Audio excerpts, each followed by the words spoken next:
to an Umbrella facility in Paris. While sneaking around, Claire is found by the facility's security team and chased down. I love this scene when I was younger, but now that I'm old, I just think it's really silly. After outrunning a frickin' helicopter firing a minigun, Claire finds herself surrounded by a lot of guards. Outnumbered and outgunned, Claire does the only thing she can do to get out of this situation.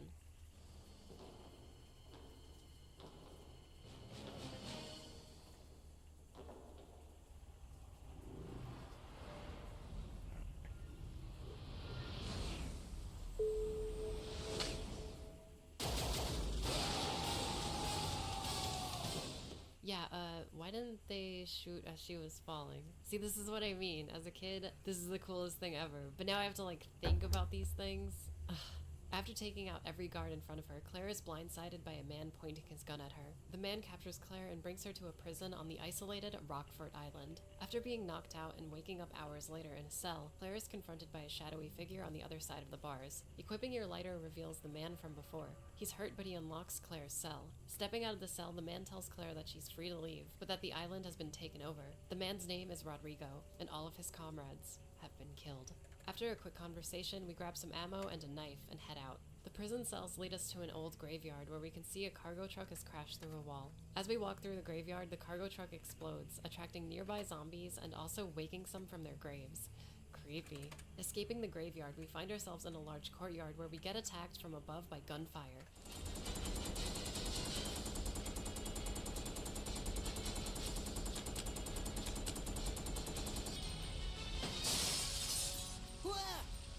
Wait, don't shoot!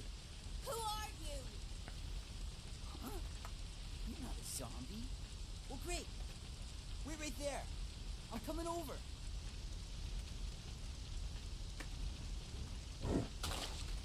Oh wow, it did work. Sorry about that little misunderstanding, but I thought you were another one of those monsters. Shut up.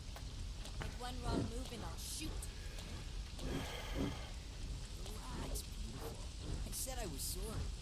My name's Steve. I'll see ya. Hey, wait up.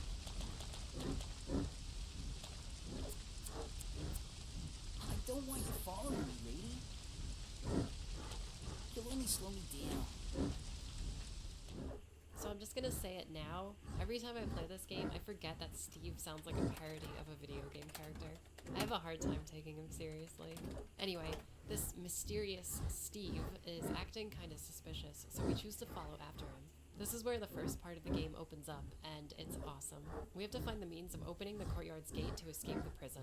To open the gate, we need to find an eagle crest. Exploring the prison area, we run into a bunch of zombies in cramped hallways, swiftly maneuvering past them and taking out the ones that are hard to get by. We also find our first dual-wielded pistol weapon. I like to save these powerful guns for later. As we go deeper into the prison, we find a security office which houses a metal detection system. I like this area because you can't pass through the hallway without depositing all of your metallic items into the security box. Once you discard all of your items, the main hallway is filled with windows that have zombies knocking on them from outside. Yeah, you know where this is going. Once you get to the other side of the hall and into the security office proper, we run into Steve again. He's looking through someone's file on a computer. Chris Redfield. Steve tells Claire that her brother is being monitored and pursued by Umbrella. Claire then uses the computer to contact Leon and tell him her current location, and to send this info to Chris. Steve has a hissy fit about all of this and storms out of the room.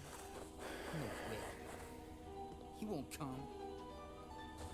You'll just end up disappointed if you don't have it. Believe me, I know. What was that all about? I feel you, Claire. After Steve leaves us behind, we find the Eagle Crest. We need to progress. There's only one problem. We can't bring it through the metal detector. After searching the office, we find a 3D scanning device that can reprint objects using a special alloy that was supposed to be shipped in a cargo truck. Heading back to the graveyard and gathering this special material from the truck, we return to the office and make a duplicate crest. As we try to leave the office, the zombies break through the hallway windows, and we have to quickly get past them and retrieve our equipment. This is such a great moment. I love it. Getting back to the prison gate, we use the crest and find ourselves on a massive bridge. Crossing the bridge and heading up a flight of stairs leads us to a crossroad. One path goes to the island's training facility, and the other brings us to a very aristocratic-looking palace. We choose the palace trail first. Exploring the palace rooms, we find a bunch of locked doors that need specific key items. One door in particular has an indentation of 2 guns. We happen to find these guns in one of the palace rooms, along with a very creepy video of 2 children ripping the wings off of a dragonfly. Could these kids be the children of the person who owns this palace? Once we take the guns, the room begins to heat up, causing damage. We leave them alone for now, but find an interesting steering wheel. Wonder what this could be used for. Exiting the palace, we hear Steve screaming behind us. Returning to the room with the golden guns, we see Steve suffering inside the heat room. After solving a quick puzzle and freeing Steve, he acts like a total jerk and runs off with the golden Lugers. Little bastard. Once we return to the palace's lobby, we encounter a new threat.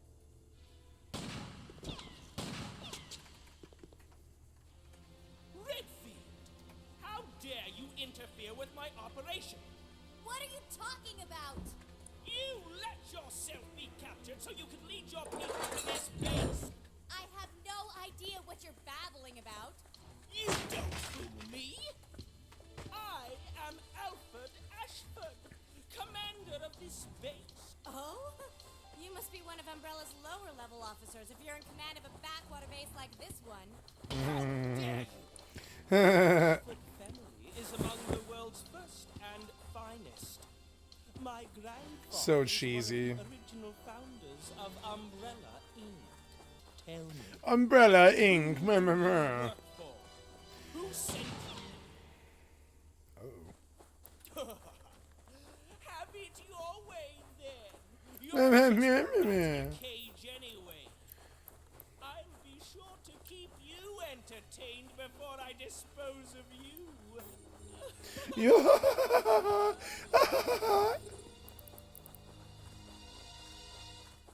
Yeah, so Alfred Ashford is another character who is super weird and feels like a parody of a crazy villain. After this bizarre interaction, we take a different path outside that leads us to a platform where we use the steering wheel that we found earlier. Using the wheel reveals a secret submarine that takes us to a hidden airport. Here we find a silver keycard and a plane that we can potentially use to escape the island, but the control panel is locked using 3 other crests. Since there isn't much to do here, we leave the airport and backtrack to that original branching path we found earlier. He doesn't know I'm coming. As soon as we step through the doors of the facility, the ground begins to tremble, and we're attacked by a giant worm, very similar to RE30. Since we're very ill-equipped to take this thing on now, we run past it and enter the facility. While exploring this building, we find some new puzzles, the bowgun, and get attacked by Alfred again from up above us. Following after him, we find ourselves trapped in a hallway. We hear Alfred's voice from over an intercom. He tells Claire that the area she's in is a special playground prepared just for her. Stepping through one of the doors leads to a room where we find a pair of submachine guns. Unfortunately, they're empty. After picking up the guns, the door we just walked through locks behind us, and we're introduced to this new unique monster, the horrifying Bandersnatch. This creature is really cool. It has a big stretchy arm that it uses to attack and maneuver around the battlefield. This particular Bandersnatch is a mini-boss, but you'll also be finding weaker versions of it throughout the entire game. It's really cool when you try to escape this thing by running down the stairs, and Get then off it the just road. follows you down by grappling the ceiling. Pretty scary. After defeating the monster, a nearby door unlocks, and as we walk through it, another Bandersnatch drops down in front of Claire, grabbing her by the head, suffocating her. Just as this happens, Steve busts through a nearby window, shooting the Bandersnatch while in mid-air, aka the most anime thing Resident Evil has done up to this point.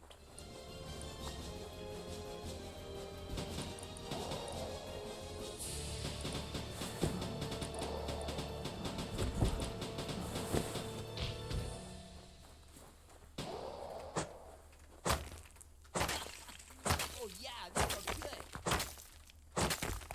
Don't worry, Claire. Your knight in shining armor is here. My god, the voice actors used to suck. After Steve takes out the monster, we trade him our submachine guns for his golden Lugers, and then we get to play as him clearing some rooms filled with zombies. Once we clear a path, Claire catches up to Lugers. Steve, and together the two Lugers used to be continue into such a the big facility. deal. Reaching the facility's Lugers. garage, our 2 characters fall through a catwalk. After the fall, Claire finds herself trapped under some debris. Once Steve collects himself, he turns around to find a zombie slowly approaching him. No. What's wrong, Steve? Shoot him! Shoot him. Wait. What? I can't. My penis is too small. I can't. No. Why does he sound like Malcolm in the Middle?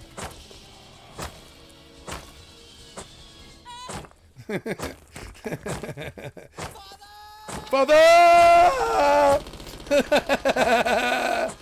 Father!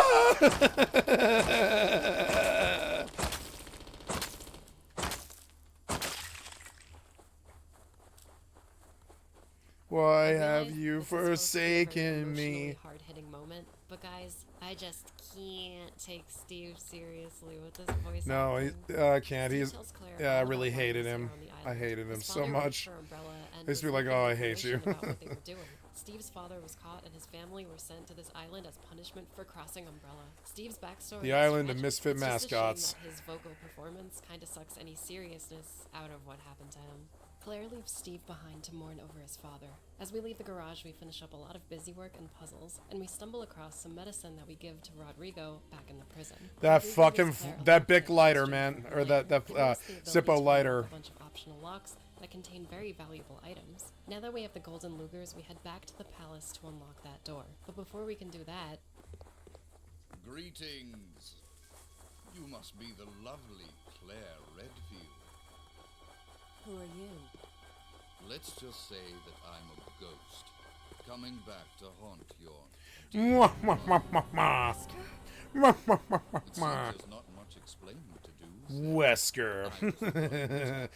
Oh, I hate Wesker. Stupid douchebag.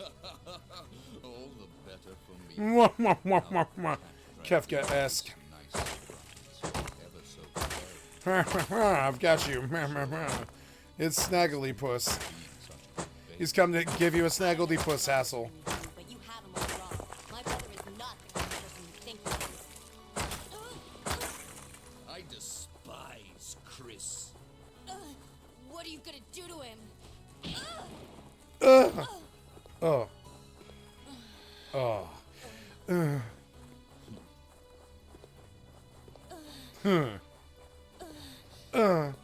Oh. Your brother will itch to see you die. What? Listen. Stay there. I'm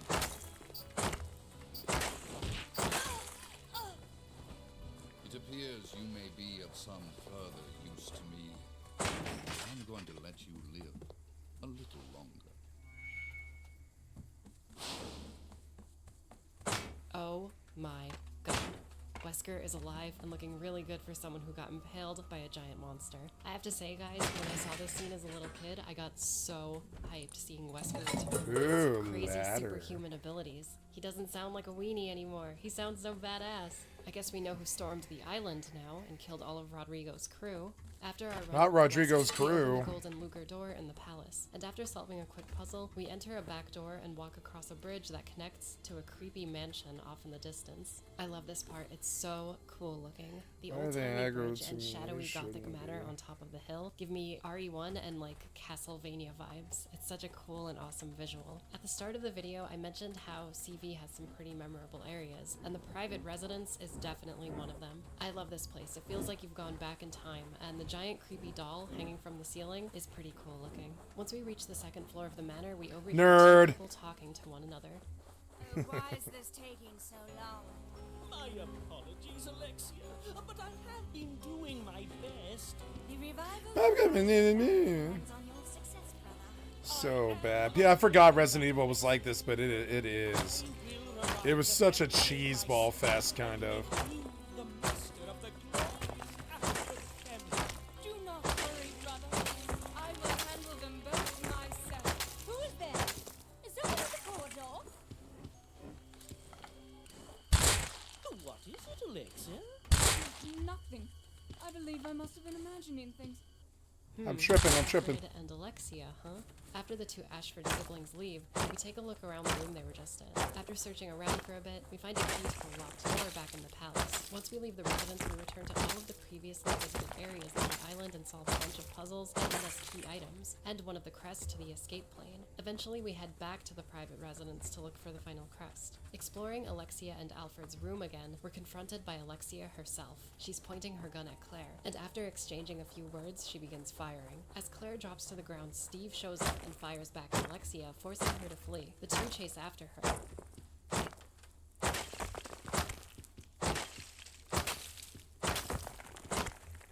This must be.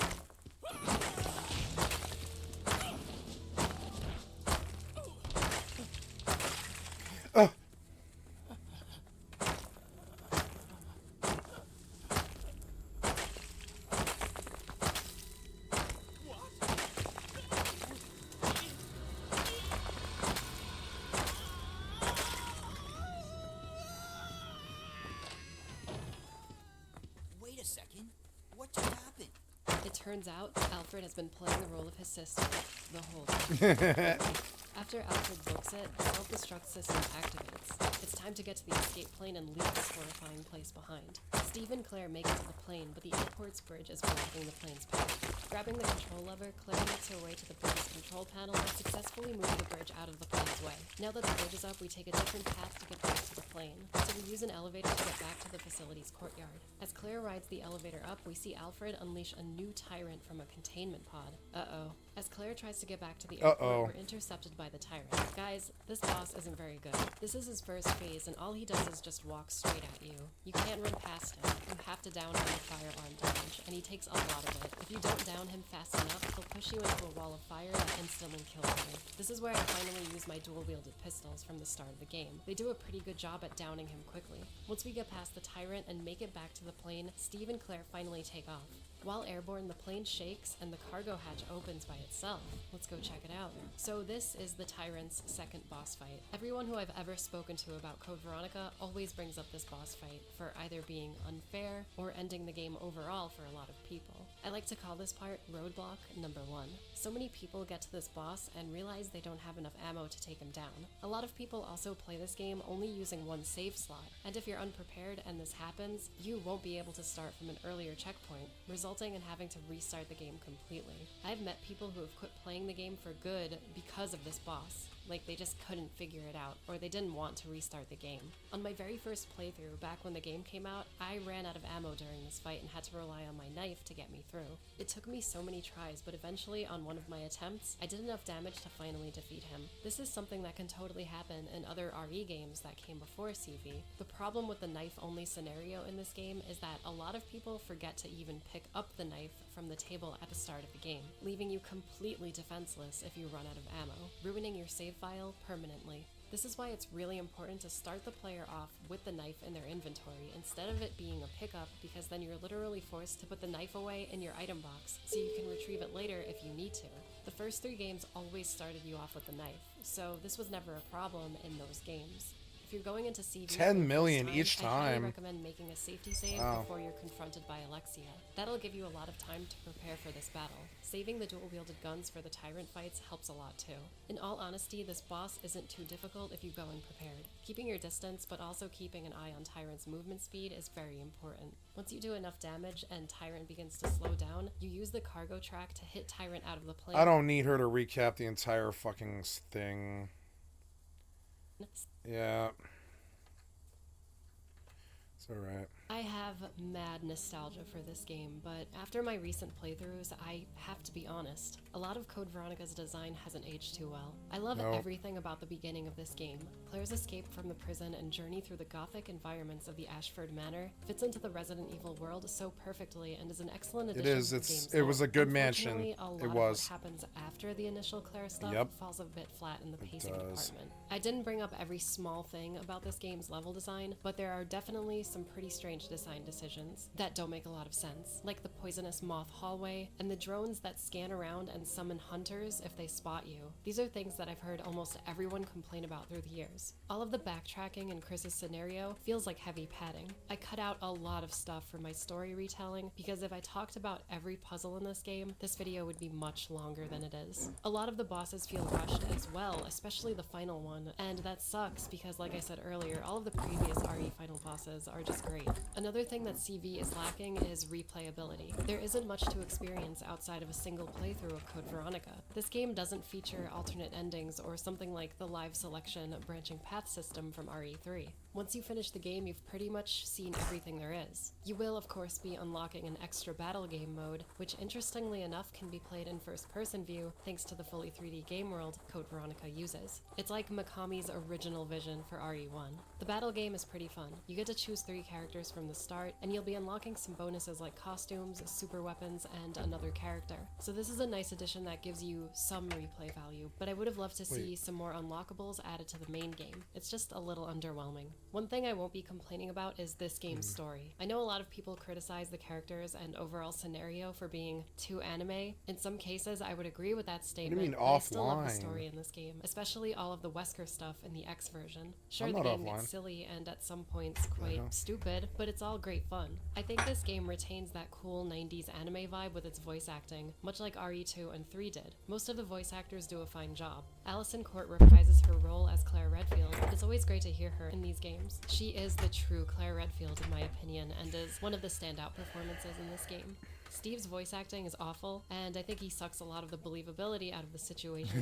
Awful. She just Especially says when Claire's awful. acting comes off as so much more serious and relatable. Steve feels like a character from another series placed into a Resident Evil game. Alfred Ashford is pretty much in the same boat as Steve, but I love how he's a total caricature of an evil villain. It makes up for his performance being so insane. And of course, it's still really funny to hear him do his creepy villain laugh too. By the way, I never noticed this before, but the Ashfords totally feel like a reference to Alfred Hitchcock's Psycho. Seriously, some of the imagery and the overall idea behind these characters feels very inspired by that film. The part where Claire is overhearing Alfred and Alexia talking to each other is straight up the scene where Marion is listening to Norman Bates talk to his mother. I love it. It's also really great finally getting to see Chris and Claire meet up for the first time, rescuing each other from this crazy situation they've been put in. Claire actually accomplished her mission from RE2.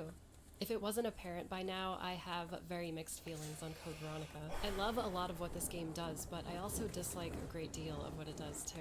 The regular enemy encounters provide a nice healthy challenge to RE fans and survival horror vets, but almost every major boss fight in the game is either underwhelming or just flat out unbalanced. I may have painted a somewhat negative picture of Code Veronica throughout this video, but I have to say, I still like it. I know this game is a lot of people's favorite RE game, and the last thing I'd ever want to do would be to take that away from someone.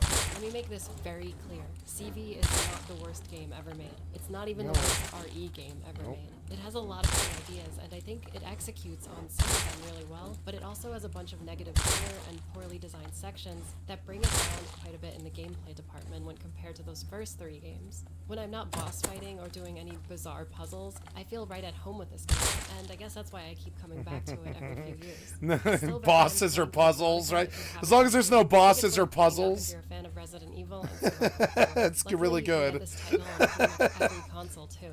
The original PS2's X version is available for download on the PSN store, and you could also download the graphically upgraded version CVX HD on PS3, Xbox 360, and Xbox One. Oh, I didn't know Ever they since did its that. release, Code Veronica's influence and popularity throughout the years has been strong. The game has been ported to a plethora of consoles, and the second Gun Survivor spin-off game is about CV, and it's super weird seeing straight-up first-person action gameplay in Code Veronica's world. In 2009, the Nintendo Wii got Resident Evil: The Dark Side Chronicles, which includes a campaign that is a complete remake of Code Veronica, but in an on-rails shooter format. I really like that campaign, and Steve is actually good in that game. We'll talk about it one day soon. I would absolutely love to see a Code Veronica remake. She's in a style Resident of the Evil head. 2019 RE2 It's cute. reimagining. Having a super serious and Must be fun to have genuinely dark version the of money. CV with photorealistic graphics The money that to do it. fixes the weird bosses and puzzles would definitely be a They great always seem like feature. trust fund kids Overall, to me. Code Veronica is a game I that was feels never like able it to didn't leave afford any of its development ideas on the this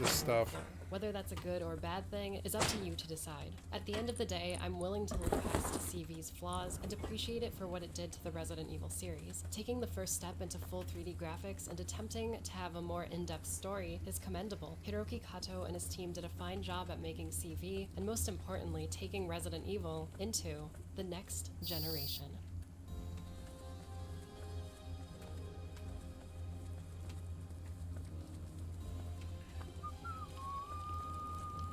Hey everyone, I hope you enjoyed this very mixed feelings retrospective of Code Veronica. I don't want anyone to take my opinions out of context with this one. I like this game, but it has some flaws, and I think it's very fair to point them out when they get bad. I want to apologize for how long this video took to make. A lot of real life stuff came up while making it. Nothing bad at all, just some time-consuming busy work. Hopefully I can return to a more consistent upload schedule after this video. Anyway, I'd like to shout out some beautiful people who contributed to this video. First up, I want to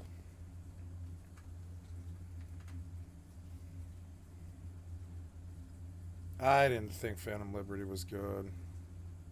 I didn't buy it, but almost perfect. Yeah, right. Ugh.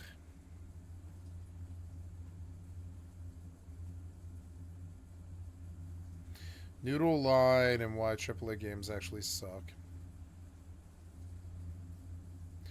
We got lost in the sauce here. We're gonna get the fuck out of here. Oh no, I did want to see his thing of this game though. No, we'll see. We'll do this. This was good. Yeah, this is probably good.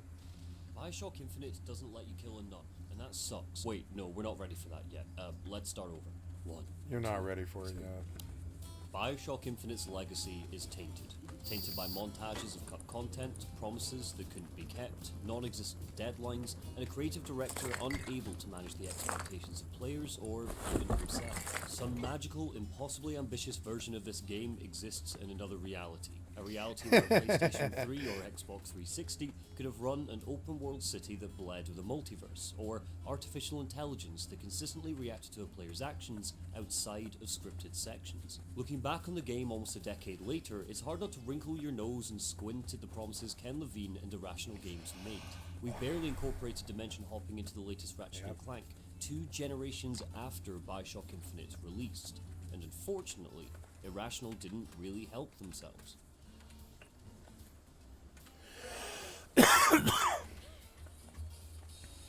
Irrational is such a bad name for a video game company. From 2010 onwards, flashy trailer after flashy trailer was released, each showing off the game's incredible vision with more depth and detail. A morality system was teased, where one of the main characters, Elizabeth Comstock, would deteriorate with health the more you called on her to use her powers. The scope of the game's setting, Columbia, grew larger and larger, where buildings would fall on top of you, where destroying property like bridges during combat would also open up the level design. They were promising a unicorn. And you might not know this, but unicorns aren't real. As a release date of October 2012 loomed, Irrational decided to delay. Yeah, they made that game look so good. And then when I played it, I was like, yeah, it's a good shooter. And then a final 4 Fine. weeks to March. Launch day came. I liked the remake. It was good. I really enjoyed it. I wouldn't mind doing it again, honestly. Quote, I can still get paid. Oh, yeah, would he kill himself? I don't enjoy shipping games. I think it's kind of dreadful. For Levine, the first few years of Bioshock Maybe I can get him to kill development himself. was a creator's dream. He and his team were given free rein to brainstorm, to feel their way, to whip up concept art, scrap concept art, whip up more concept art, scrap that too. Seriously, the art book is a roller coaster. Hype levels were ready to overflow. I know I was hyped. It was just like the American dream. Limitless That did potential, kill me, freedom to son of choose a your own way, bitch. racism and classism around every corner. And even though Infinite didn't give us a unicorn, The reviews the kept grenade hype had going with toxins. release. As for the story of Bioshock Infinite, it's great. It's one of the best you will play in a first-person shooter. Strike that. I'm pretty sure it's the best you will play in a first-person shooter. 10, 9.5, whatever, close enough. Accolades piled on top of Bioshock Infinite like the games industry was preparing for a supersized game of Jenga. And now, 9 years later, creators have started pulling blocks out of that tower piece by chunky piece. Where Bioshock fans have cast a kinder eye over Bioshock 2 since it was papped into the wild, we've been a lot less kind to Bioshock Infinite. And what do I think? Well, I kinda love it, even all these years later. I wish I could say Bioshock Infinite was a guilty pleasure. I'd probably be able to retain some internet points if I did, but I don't feel guilty about loving it. I'm going to be deeply critical of the game in this video. I love it. I'm going to be deeply critical of it. Still love it, mainly because of how hard it is. Because of the I love jank. it despite It's not flaws, hard, the it same is. way It's I not a love hard Bioshock 1 game. despite its The flaws, game was not Bioshock hard. 2 despite its flaws, It was or so Burial at easy. Sea despite its flaws. Wait, no, not that one. That's an abomination. We'll get to you later. But where Rapture's 2 stories get better with a second, third, fourth playthrough, aging finer and finer with each passing year, repeat playthroughs of Bioshock Infinite taints it more and more. God damn it. It's designed to be the Bioshock to end all Bioshocks, in ambition, ramifications, and even the title. After all, what the hell do you call a sequel after Infinite? Thematically, it juggles a lot. American exceptionalism, religious Looting is so patriotism, stupid. societal cults, racism, anarchism, classism, colonialism, Disneyfication, quantum mechanics, cycles, the multiverse, all tied up in a nice shiny bow with determinism sewn into the fabric. Inarguably, that is too much. Bioshock 1 tied everything back to Ayn Rand and objectivism. Even its meta-commentary came from her emphasis on the individual. Bioshock 2 had some missed potential, but its examination of collectivism led to a very satisfying conclusion. Bioshock Infinite, there's just a lot there. It's all entertaining and the great stuff is really, really great, but because it's juggling so much, it comes away as unfocused. Where it succeeds is in the personal story it's trying to tell. There's a reason Elizabeth has become such an iconic character. There's a reason why the DLC, Burial at Sea, infuriated so many, not just fans of the very first game, but there's also a reason that the hype train didn't stop after release day. So, 9 years on, let's finish this series of critiques with the most divisive Bioshock. Let's walk through Bioshock Infinite and Burial at Sea to assess what went right, what went wrong, what it's trying to say, and if it's worth playing all these years later, after the hype. This is a commentary, critique, and philosophical analysis of Bioshock Infinite. Booker, are you afraid of God?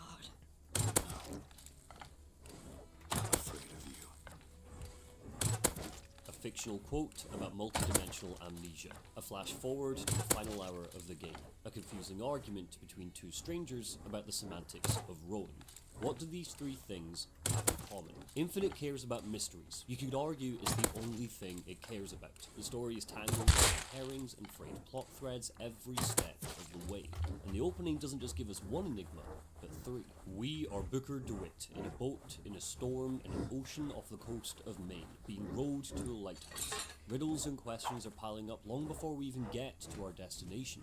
The game wants to turn that quintessential Bioshock experience up to 11. We're not a silent protagonist anymore, now we're speaking and thinking. We don't even need to wait for the lighthouse before we get a juicy thematic quote. Characters aren't separated from us behind bulletproof glass and audio diaries anymore, they're inches away, close enough to touch. The lighthouse's potential for horror isn't lurking in the darkness, now there's a blood-stained note on the door and a dead, tortured body on the 3rd floor. We're not floating into the depths this time. We're rocketing into the sky. We've discussed the importance of contrast on this channel before, but Bioshock Infinite truly shows why it can be such a powerful tool for visual storytelling.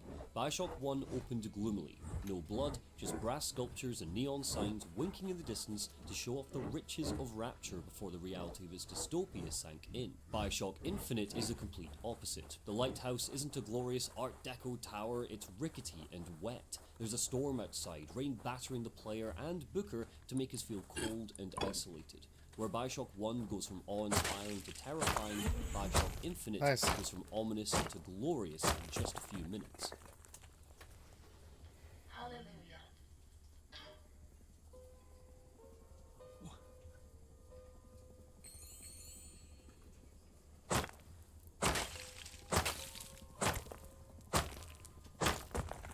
Infinite wants you to be reminded of the original game. It's key to getting the most out of the experience, but rather than relying on a monologue from the city's founder clearly explaining the purpose and origin of the game's setting, Infinite lets its art design and music do all the talking. Bright, popping colours, gold, white and blue, guide our eye to a poster of our villain Comstock in Monument Island, our destination. The iconic Father plink Comstock. of the piano that plays, conveying calm and peace after a flurry of strings being sawn in half, is a minimalist version of a real national anthem that could have replaced the Star Spangled Banner back in the day. For those that don't know, an anthem called Hail Columbia was created in 1789. At that time, some in the US wanted the country to be called Columbia instead of the United States. The debate went on for 21 years until finally coming to an end in 1810 when present-day Colombia gained independence from Spain. Kudos to 19th century Americans. They didn't want to steal a name from another country. It's a shame that we don't get to hear this national anthem for real though. It's referenced a few times throughout the game, but we never get to hear it being sung. The reason why this is a shame is because the lyrics essentially describe Colombia's fundamentals. Take the lines, "Let Washington's great name ring through the world with loud applause. Ever grateful for the price, let its altar reach the skies." Instead, Bioshock Infinite adopts a different musical theme. Will the Circle Be Unbroken? A 1907 Christian hymn written by Ada Habershon. A bop to be sure, but this does stand as just one of the examples where Infinite casts aside a socio-political theme, religious patriotism, in favour of its multiverse shenanigans. The circle isn't about America, it's about God, and about the circle of cruelty that surrounds Booker DeWitt. Apt, then, that it's the hymn that welcomes us to Columbia. Excuse me, where am I? Heaven. Or as close as we'll see to judgment. It's not such questions to myself, unless I'm willing to bet for fans of the game, it's moments like this that you remember when you get in the mood to replay Infinite. Just look at the colours on show here. The religious aesthetic takes from Christianity, but the entire opening proves to us that this is just surface level. Columbia is less concerned with a Judeo-Christian god and far more concerned with religious patriotism and the ego of Father Comstock. The city in the sky is referred to as a new Eden that only Comstock can lead the people to.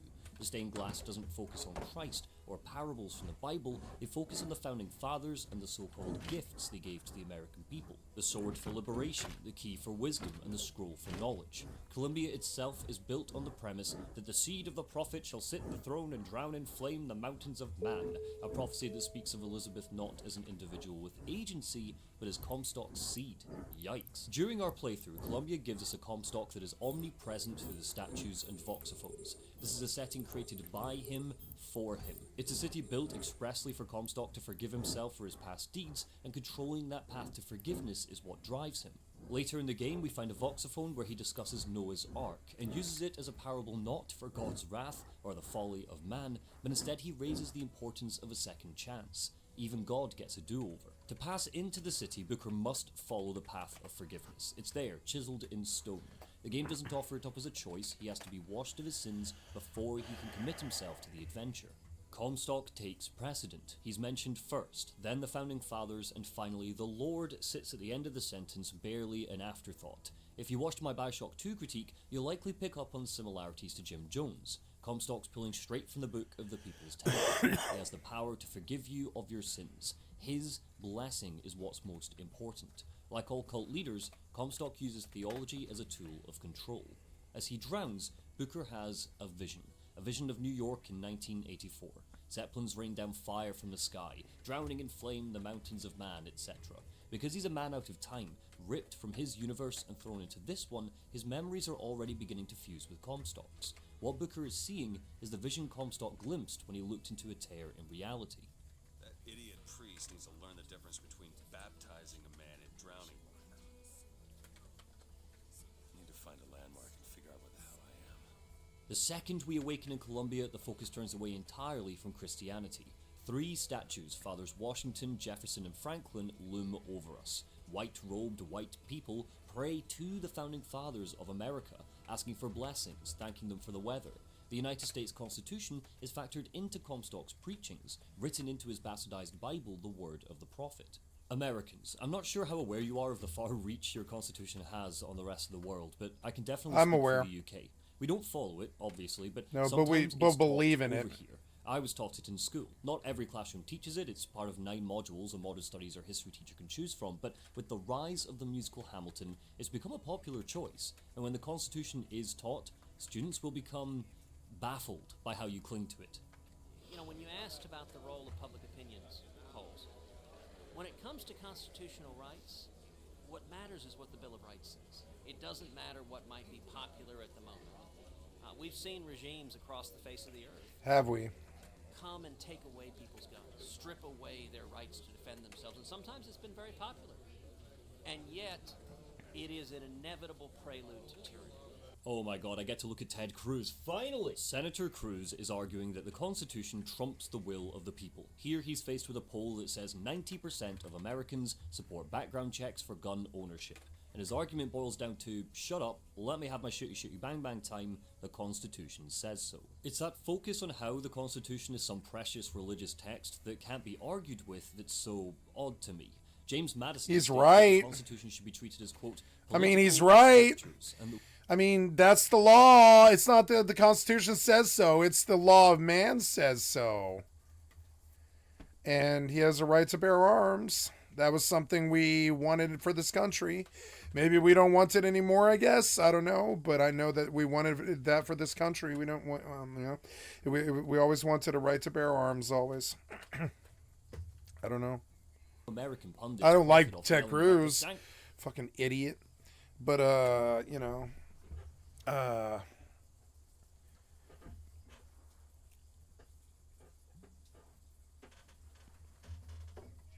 Where's that sound?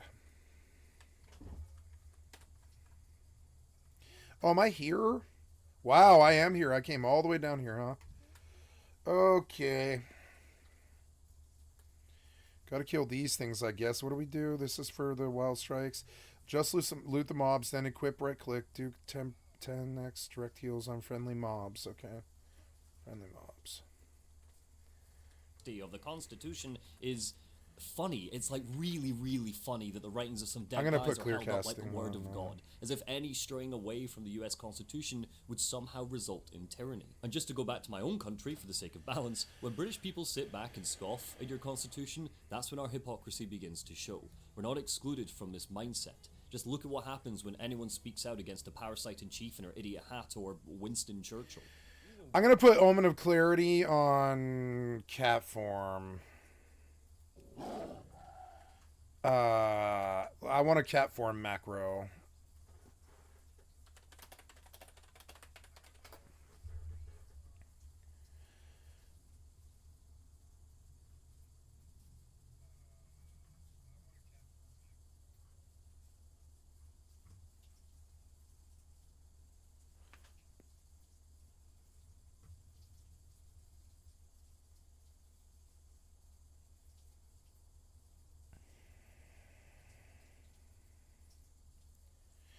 There, that's it. But yep, that's good. But I don't think I want to go that far. We'll say cat form. I want to do Omen, cat form Omen. And then we say hashtag show tooltip. And I wanna have you cast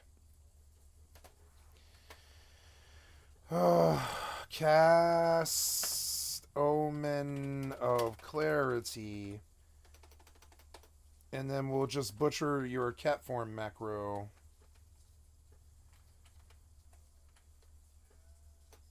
Yep. And that's how I will go feral. I'll just always make sure I have Omen up by oh, and then I gotta actually apply the macros. So, yep. And we'll take this cat form macro to here, and hopefully that works, right? Omen. No, it's just casting Omen and over and over again, which is expensive. Why? Cat form. Yeah. No, you won't do it.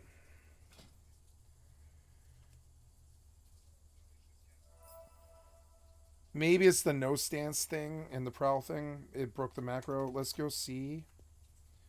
I think I want to cast sequence then. We'll do cast sequence. That's okay. So, okay, yep, I want Omen of Clarity and cat form, because it's like, I don't want to think about buffing that stupid-ass spell all the time. Cast sequence. Reset. 4 seconds, yeah? Every 4 seconds, yeah? Try that. Try that. Yep, perfect. There it is.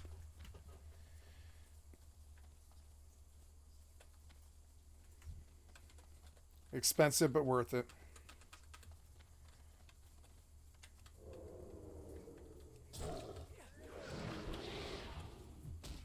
Love that sound. Oh, yeah, I fucking pwn these things.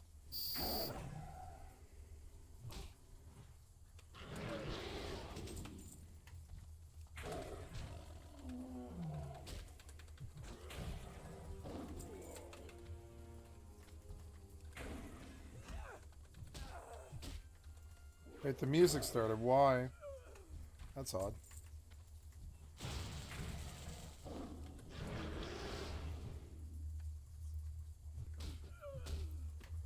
The asteroid is depleted. Johnson admits that he was a racist. Why He was is it someone so who believed low? that the white race was superior, that natives didn't have any right to their lands in the Americas, that Indians were a ghastly people. I have a problem with that position. I think it's a load of old baloney when you say that. What? I think it's a great country, right? You have Great to, I country know, with you have great to say people. that. I understand why And I'm not you going to like be this country. I'm not going to be told to feel ashamed of my country. It's because you say we're above it.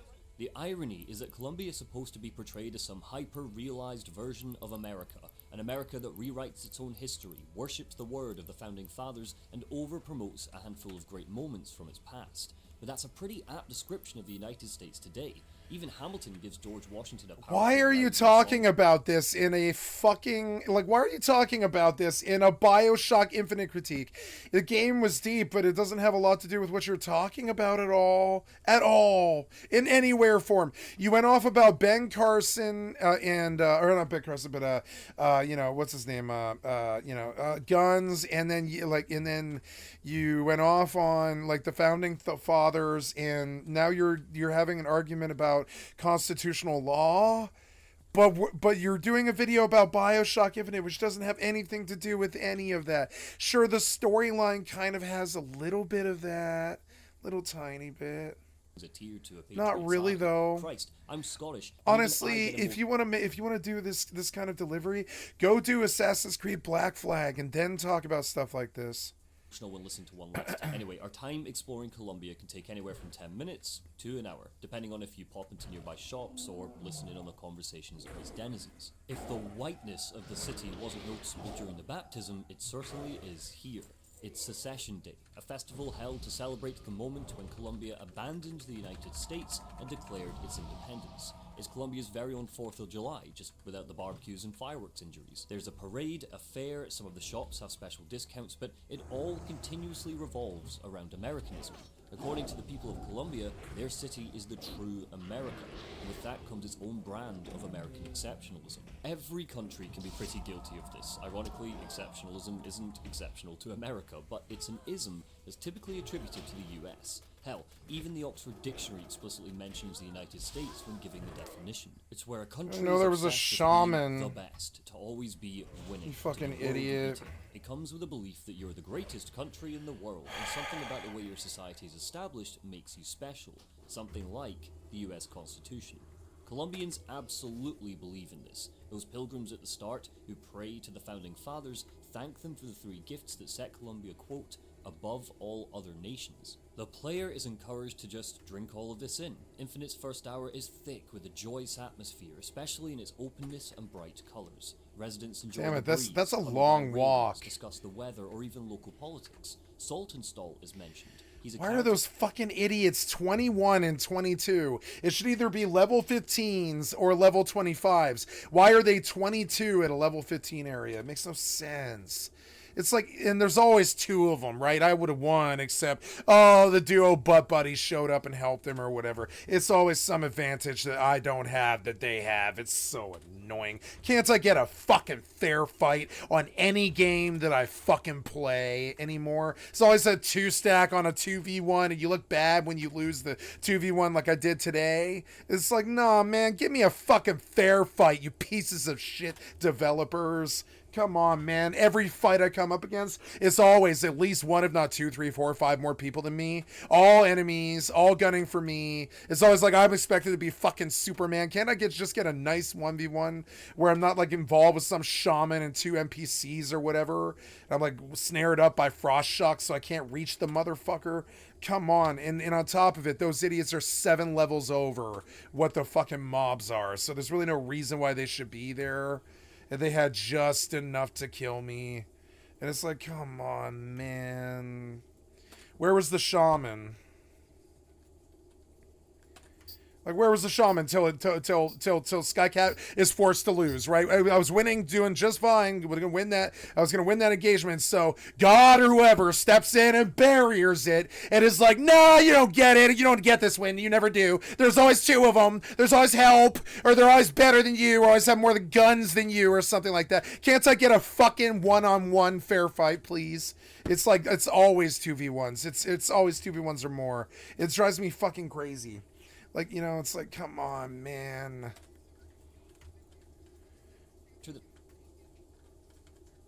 Featured in the game's promotions, but unfortunately never made it into the game.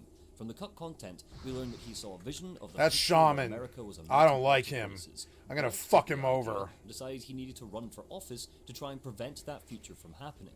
Booker kicks his ass in the 2010 gameplay trailer, but it's definitely one of the areas I wish had stayed in the game. Here's a quick clip. Into the future, and one path is filled with amity and gold, and the other is fraught with the perils of a hostile and alien world. As The we wander asteroid Colombia, is nothing defeated. seems to be overtly wrong. In fact, it's all given to us as satire. The fair we get to explore has numerous optional tutorials to play with, like using the bucking bronco to sniff out the devil at a stall, or a shooting gallery where we blast away the notorious Vox Populi. A player who seeks out these tutorials is participating in Columbia's cartoonish representation of sin.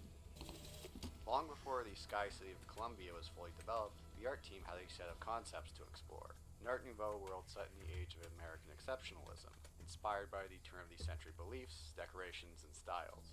But these concepts gave us a darker, more derelict Columbia than players were eventually offered.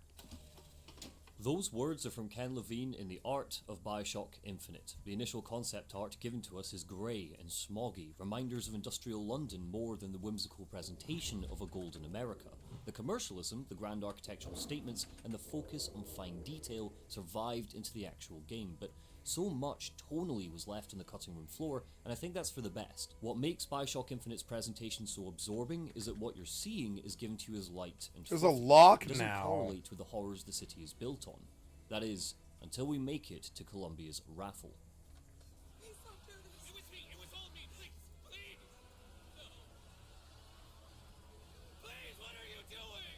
The raffle has been referenced a lot during our wanderings. People are so excited about the prospect of winning, as if there's some great fortune to be had, but these people are gathered here nervously because they want the chance to lynch an interracial couple. I've seen a couple of claims that Infinite doesn't take the racism of its world seriously because nobody says the N-word in Colombia, and I just don't understand those claims, like at all. Do you really need the M-word to understand the horrific implications of what's happening here? Do the cages, the mob, the lynching, and the disturbing caricatures not translate a tonal shift enough? Despite being on an infiltration mission, Booker makes his presence known in a glorious, violent rampage. Time slows down and we split a Columbian's face open with the skyhook. Any pretense that Columbia is going to be a breezy stroll in the clouds is gone. Booker DeWitt's position as a violent, bloodthirsty thug is solidified. A binary choice is given to the player. Either be a massive racist, or toss your baseball at a massive racist. The fact it's a simple button press rather than letting the player aim and throw the ball wherever they like is disappointing.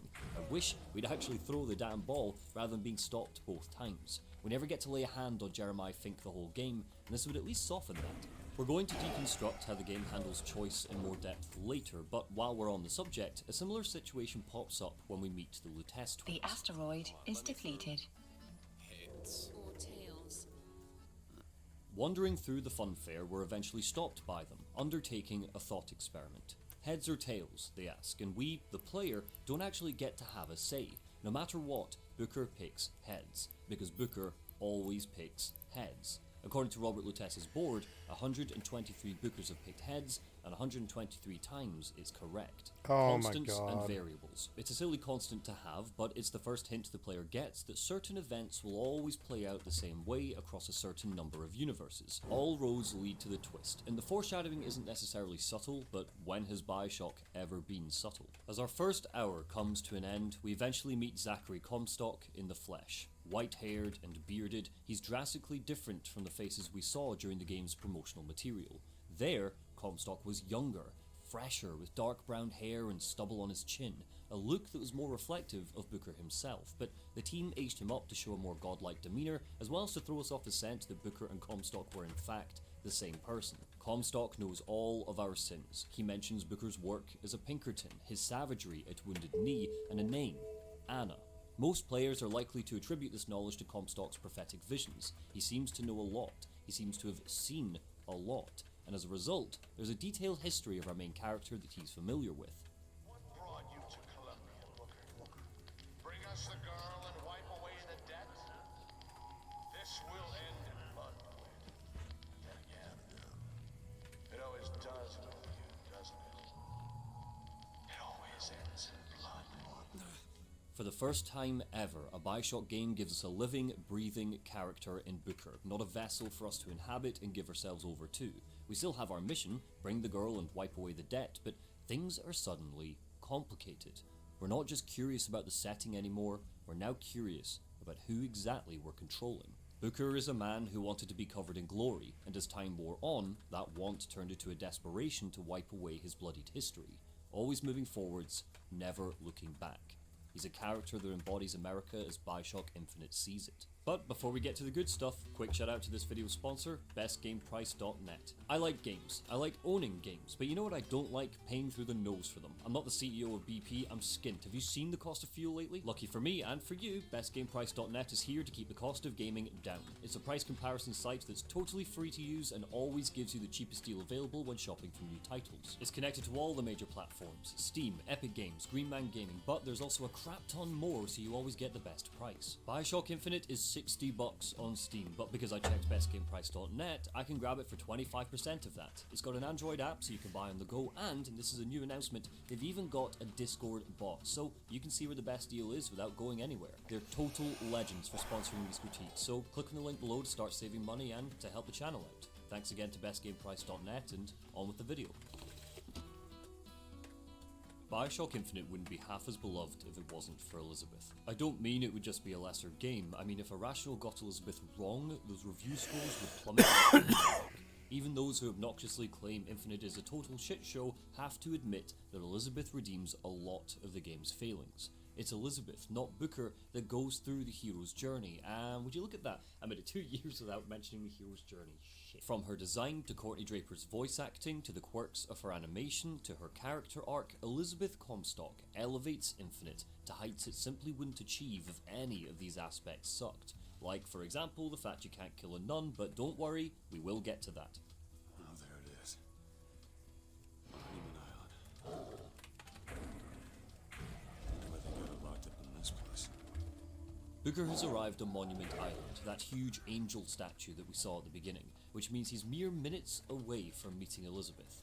The parallels continue here, both in the American iconography and in the Bioshock callbacks. The gigantic statue of the Archangel Columbia brings about thoughts of the Statue of Liberty. The island was even used to bring immigrants into Columbia before it was shut down.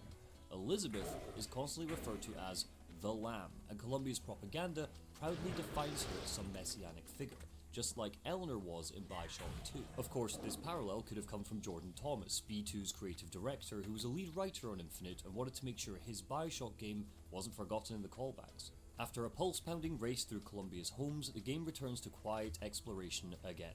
There's no fighting for about another hour because Monument Island is barren, having been abandoned just a few years ago.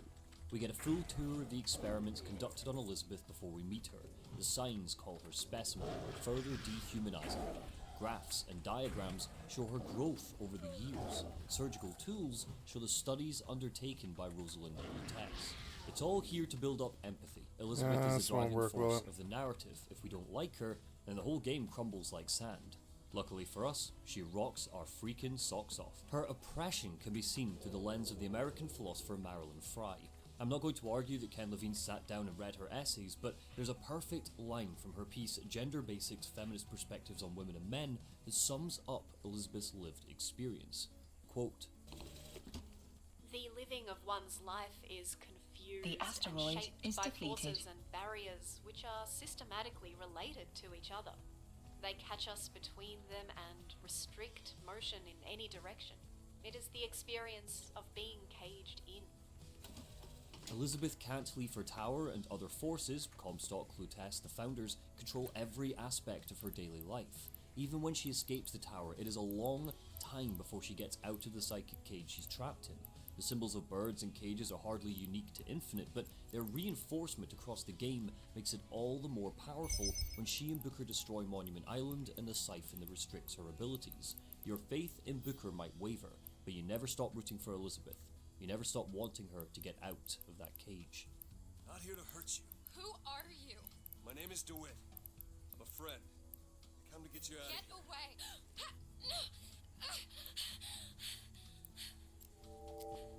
They have a good spot out here. I'm going to make a lot of money. I have made like double the money today.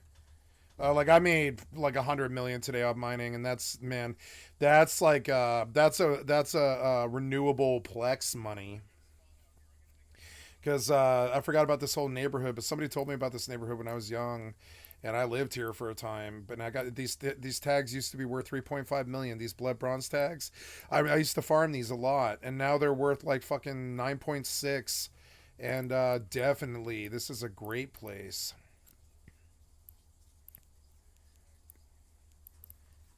These are actual belt rats, they actually drop loot. You can actually farm them, you know, make some money.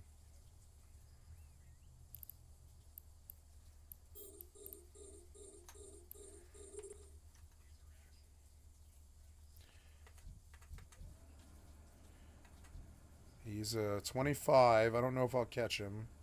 I'm gonna try.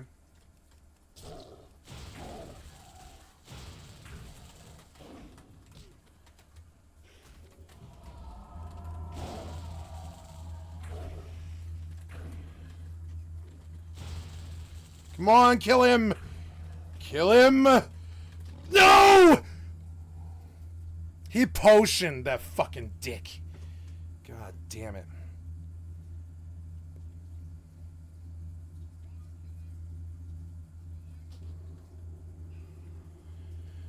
Why is it one hit away? It's so annoying. I should dot them when I'm out of form.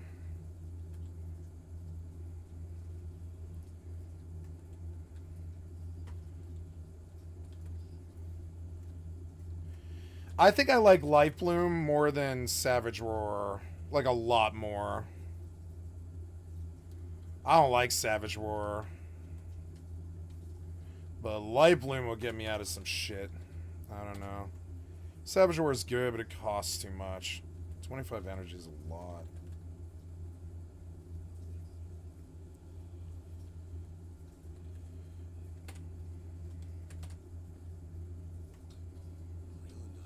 At the risk of undermining Marilyn Fry's point, Elizabeth is, in all but name, a Disney princess.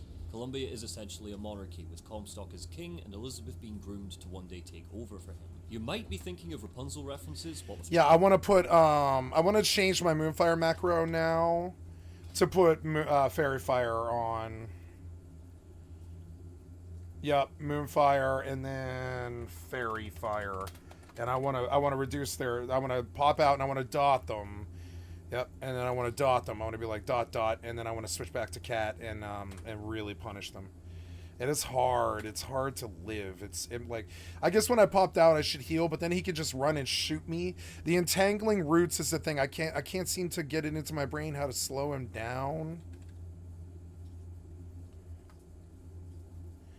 It's like I mean, I have it. It's the Nature's Grasp, but I don't like Nature's Grasp.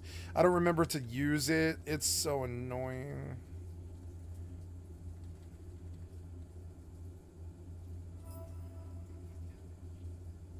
It lasts 45 seconds, and they can't move. And that's probably, like, that's really probably what I'm not doing. Yeah, they keep running from me, and that, yeah, it's annoying.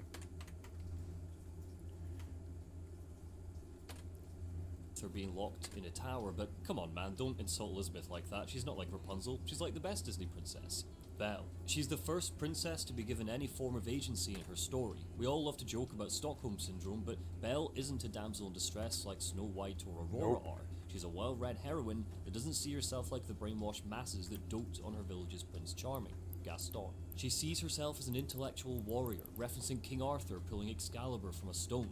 At the time of the film's release, she was the only princess to ultimately choose how her story ends. She stays with the Beast when she absolutely does not have to.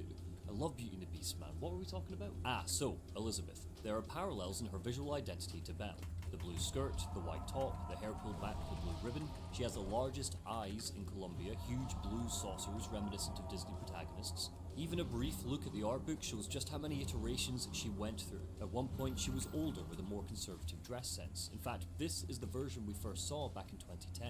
Getting her right was so important to the game's development that artists even sketched her at a young age to make sure they covered her full lived experience. The tower she's locked in does bring to mind Rapunzel's tower, but we've also got the tower where the Beast keeps Belle locked away. When we meet her, she's in a library with a nose in a book, and she's developed a reluctant affection for her warden, Songbird, just like Belle does at the midpoint of Beauty and the Beast. No wonder she wants to get to Paris. She probably wants to kill Belle and take her place. She shares Belle's romantic view of the world, coloured by the books she's read. There's a moment later when the Vox Populi are waging war on Comstock and his band of aristocrats, and she remarks with excitement that it's just like Les Miserables, thinking of gallant heroes and brothers in arms, unaware of the violence and revolution of this scale it necessitates. This comparison is purposeful. Ken Levine has admitted to as much. In a 2013 interview with Fast Company, he said, "What Disney princesses do is sing a song to show us who they are in just a few minutes. You can't do that in a game, so I struggled with that." He struggled with it, but Infinite still manages to pull it off. Later in their adventure, Elizabeth and Booker can find a guitar in the basement of a bar. A beautiful moment of downtime leads to Elizabeth singing a delicate, sincere version of Will the Circle Be Unbroken.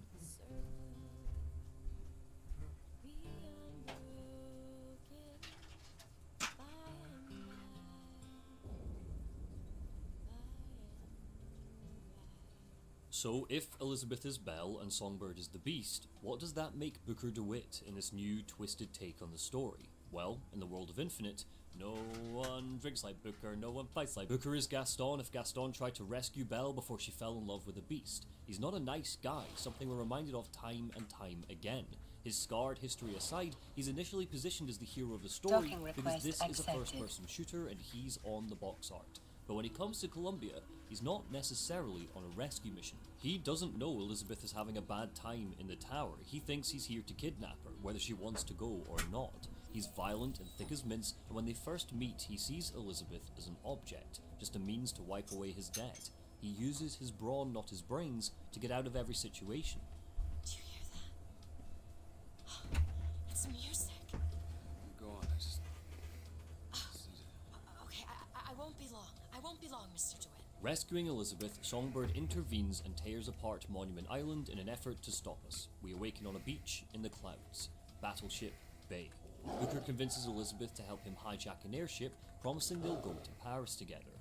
And this, I would argue, is where the game truly begins. Elizabeth breathes fresh life into Columbia, but there's a melancholy that comes with seeing her interact with the world. She's excited, she's dancing, she's exploring oddities that lie in the environment, but all of this cheer, all of this joy clashes with the horrific, systematic racism and bloodletting that we know goes on underneath. The concept of Battleship Bay is incredibly cool. The illusion of an ocean in the sky is peeled back if we explore, finding the pipes and rain catchers that pour water out to give it the illusion of a beach. We're still not in combat mode. The people catching some rays don't know who we or Elizabeth are just yet. And what this means is we get a nice, long period to just enjoy our time with our new companion. This was priority number one for the team when designing Elizabeth. They wanted us to enjoy being in her presence, not frustrated with an hours-long escort mission. Elizabeth's behaviour is one of those brilliant coincidences that the game industry seems to trip into every 5 years or so. The Last of Us released just a few short months after Infinite, and immediately 2013 became the year that escort missions were cool. Both titles treated they were never cool enough to be seen as realistic, but during combat they couldn't get hurt or get in the way. It requires a bit of suspension of disbelief from the player, but without this system in place, there's every chance we get frustrated with Ellie or Elizabeth, and that goes against everything Irrational and Naughty Dog were trying to achieve. Elizabeth's AI is so impressive that the Liz Squad, the team of devs and designers charged with creating her, have given not just one, but 3 GDC talks on it since the game released. Here's a clip from 2014, when the lead artist, Sean Robertson, discussed the first thing the team had to decide. So before we figured out anything, before we figured out personality, before we figured out appearance, before we even talked about technical constraints, first question that we asked, believe it or not, was, can she talk? This is just a microcosm of how many iterations Infinite went through. The thought of a Bioshock Infinite without a curious, questioning, personable Elizabeth who talks to us is, well, that's not a reality I want to be in. Elizabeth has 2,701 lines of dialogue in the game, almost twice as many as Booker himself, and a whole chunk of those lines are optional and contextual. Elizabeth will arch an eyebrow if you walk into a woman's bathroom. She'll get excited by the latest Colombian cartoon. She'll question why the city has separate bathrooms for different skin colors. The Disney inspirations behind Elizabeth don't stop. I question it too. The game's lead programmer, John Abercrombie, I didn't drop this. illusion of life mantra as a focal point during early development, making a fictional character move, talk, and behave in a way that makes them feel real. Elizabeth's emotional state will be reflected in her mannerisms. She'll fold her arms after arguing with Booker. She'll cough and scowl as she walks through cigarette smoke. She'll hold her nose when she enters a grubby bathroom. She's programmed to appear improvisational while exploring. The closer you are to the next objective, the less likely she is to find something fun to do, but during wide open spaces like Battleship Bay, she'll just keep pace with the player. Even certain objects that she stops and looks at have numerous points for her eyes to fix onto, so it looks like she's really taking something in rather than gazing slack-jawed at a portrait or an NPC. She is Infinite's greatest achievement, but it is a major sign of just how ambitious this game is that Irrational planned to make every NPC behave this way, more naturalistic, more fluid in their movements. The idea of simulating the meticulous programming that went into building Elizabeth's AI across every character is downright insane in hindsight, and thankfully, John Abercrombie and his team didn't work. I have 112, and I got here like I got here today pretty much. I started today. I have 112 million in my bank. My money is up. They can raid me. They can treat me like shit. They can follow me around, stalk me if they want. They can be piece of shit birds if they want to, and go fly on their wings of shit. But it doesn't change the fact that I have more than them. I'll always have more than them. I've been here longer. I've got more brains and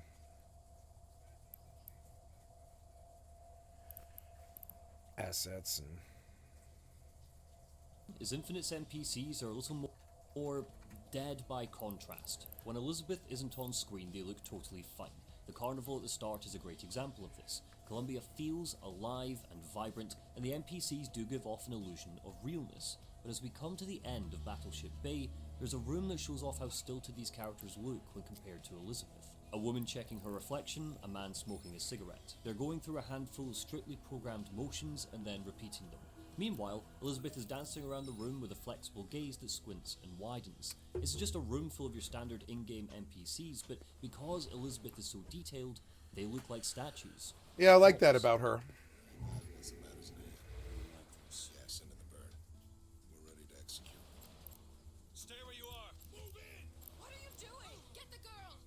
She kicked him in the balls, In combat, yes. Elizabeth is a part of your team. She'll toss ammo, health, and salts to Booker whenever we're running low. Originally, this was programmed to only happen when the player asked her for help, but thankfully Irrational noted that this broke up the flow of combat too much. You'd need to hunker down behind cover, find her, and request some help. Instead, Elizabeth will invisibly summon what we need when we need it. We can't exploit the system either because she acts on an unseen cooldown. It means there's a reliance on her. She's independent. We need to work with her rather than control her, and that adds to this illusion of life that the Liz Squad were so concerned with. Her smarts and book knowledge translate to gameplay too. She can crack ciphers to uncover secrets and unlock doors to optional rooms and shops. From a character and companion standpoint, this keeps her relevant outside of story beats and battles, but there was too much focus on these two modes of exploration. Elizabeth is a powerful enough presence that she doesn't need to be the only means of progression that we have. Unnecessarily, it takes agency away from the player when her inclusion could have been far more harmonious, but we'll get to that. Do you understand the expense people went through to keep you locked up in that tower? You think people like that are just gonna let you walk away? You are an investment, and you will not be safe until you are far away from here. What do they want from me? I don't know. One thing I've learned, if you don't draw first, you don't get to draw at all. Seeing Booker's violent nature for herself, Elizabeth is distraught. Like Fiona seeing Shrek remove his helmet, she's realised we're not the Prince Charming we first seemed and shuts down. Over the course of their journey together, Booker will pass on a fair few lessons to her. He starts here. Always strike the first blow. And during their time together, we'll see Elizabeth begin to listen to him.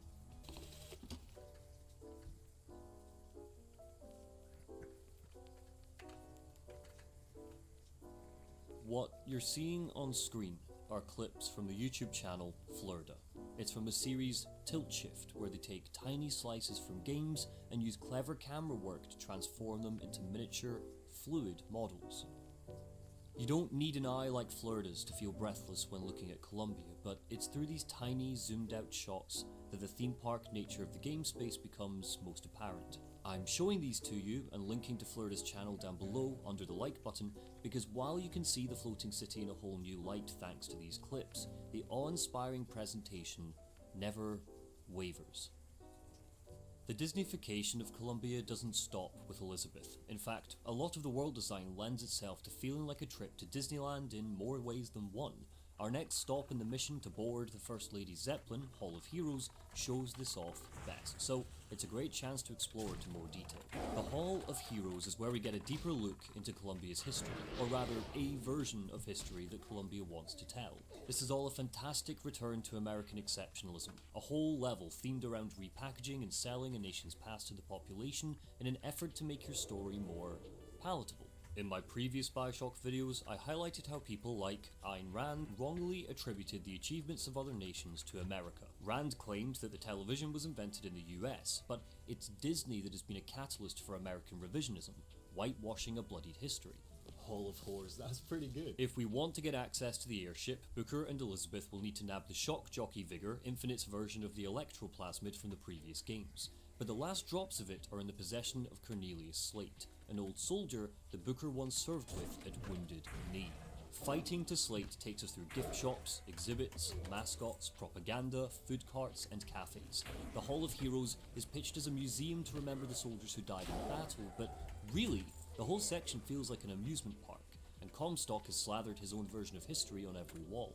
I don't think it's a mistake that one of the earliest pieces of concept art we can find shows a Columbia Welcome Center that looks just like a Disneyland resort. A statue of its founder beaming with a big smile, ticket booths, an open walkway. Ken Levine actually thought this was too on the nose, so the Welcome Center was changed entirely, which is hilarious because the game's opening still feels like Disneyland. The rail system used to transport cargo looks like a roller coaster overhead. Monument Island doesn't just bring to mind the Statue of Liberty, but Disney Castle. The fireworks, the parade, the carnival, the mascots, it's a festival designed to make Columbia feel like a community. Hue and cry with hatchet red, they danced amongst our noble dead. But when our soldiers took the field, the savage horde could only yield.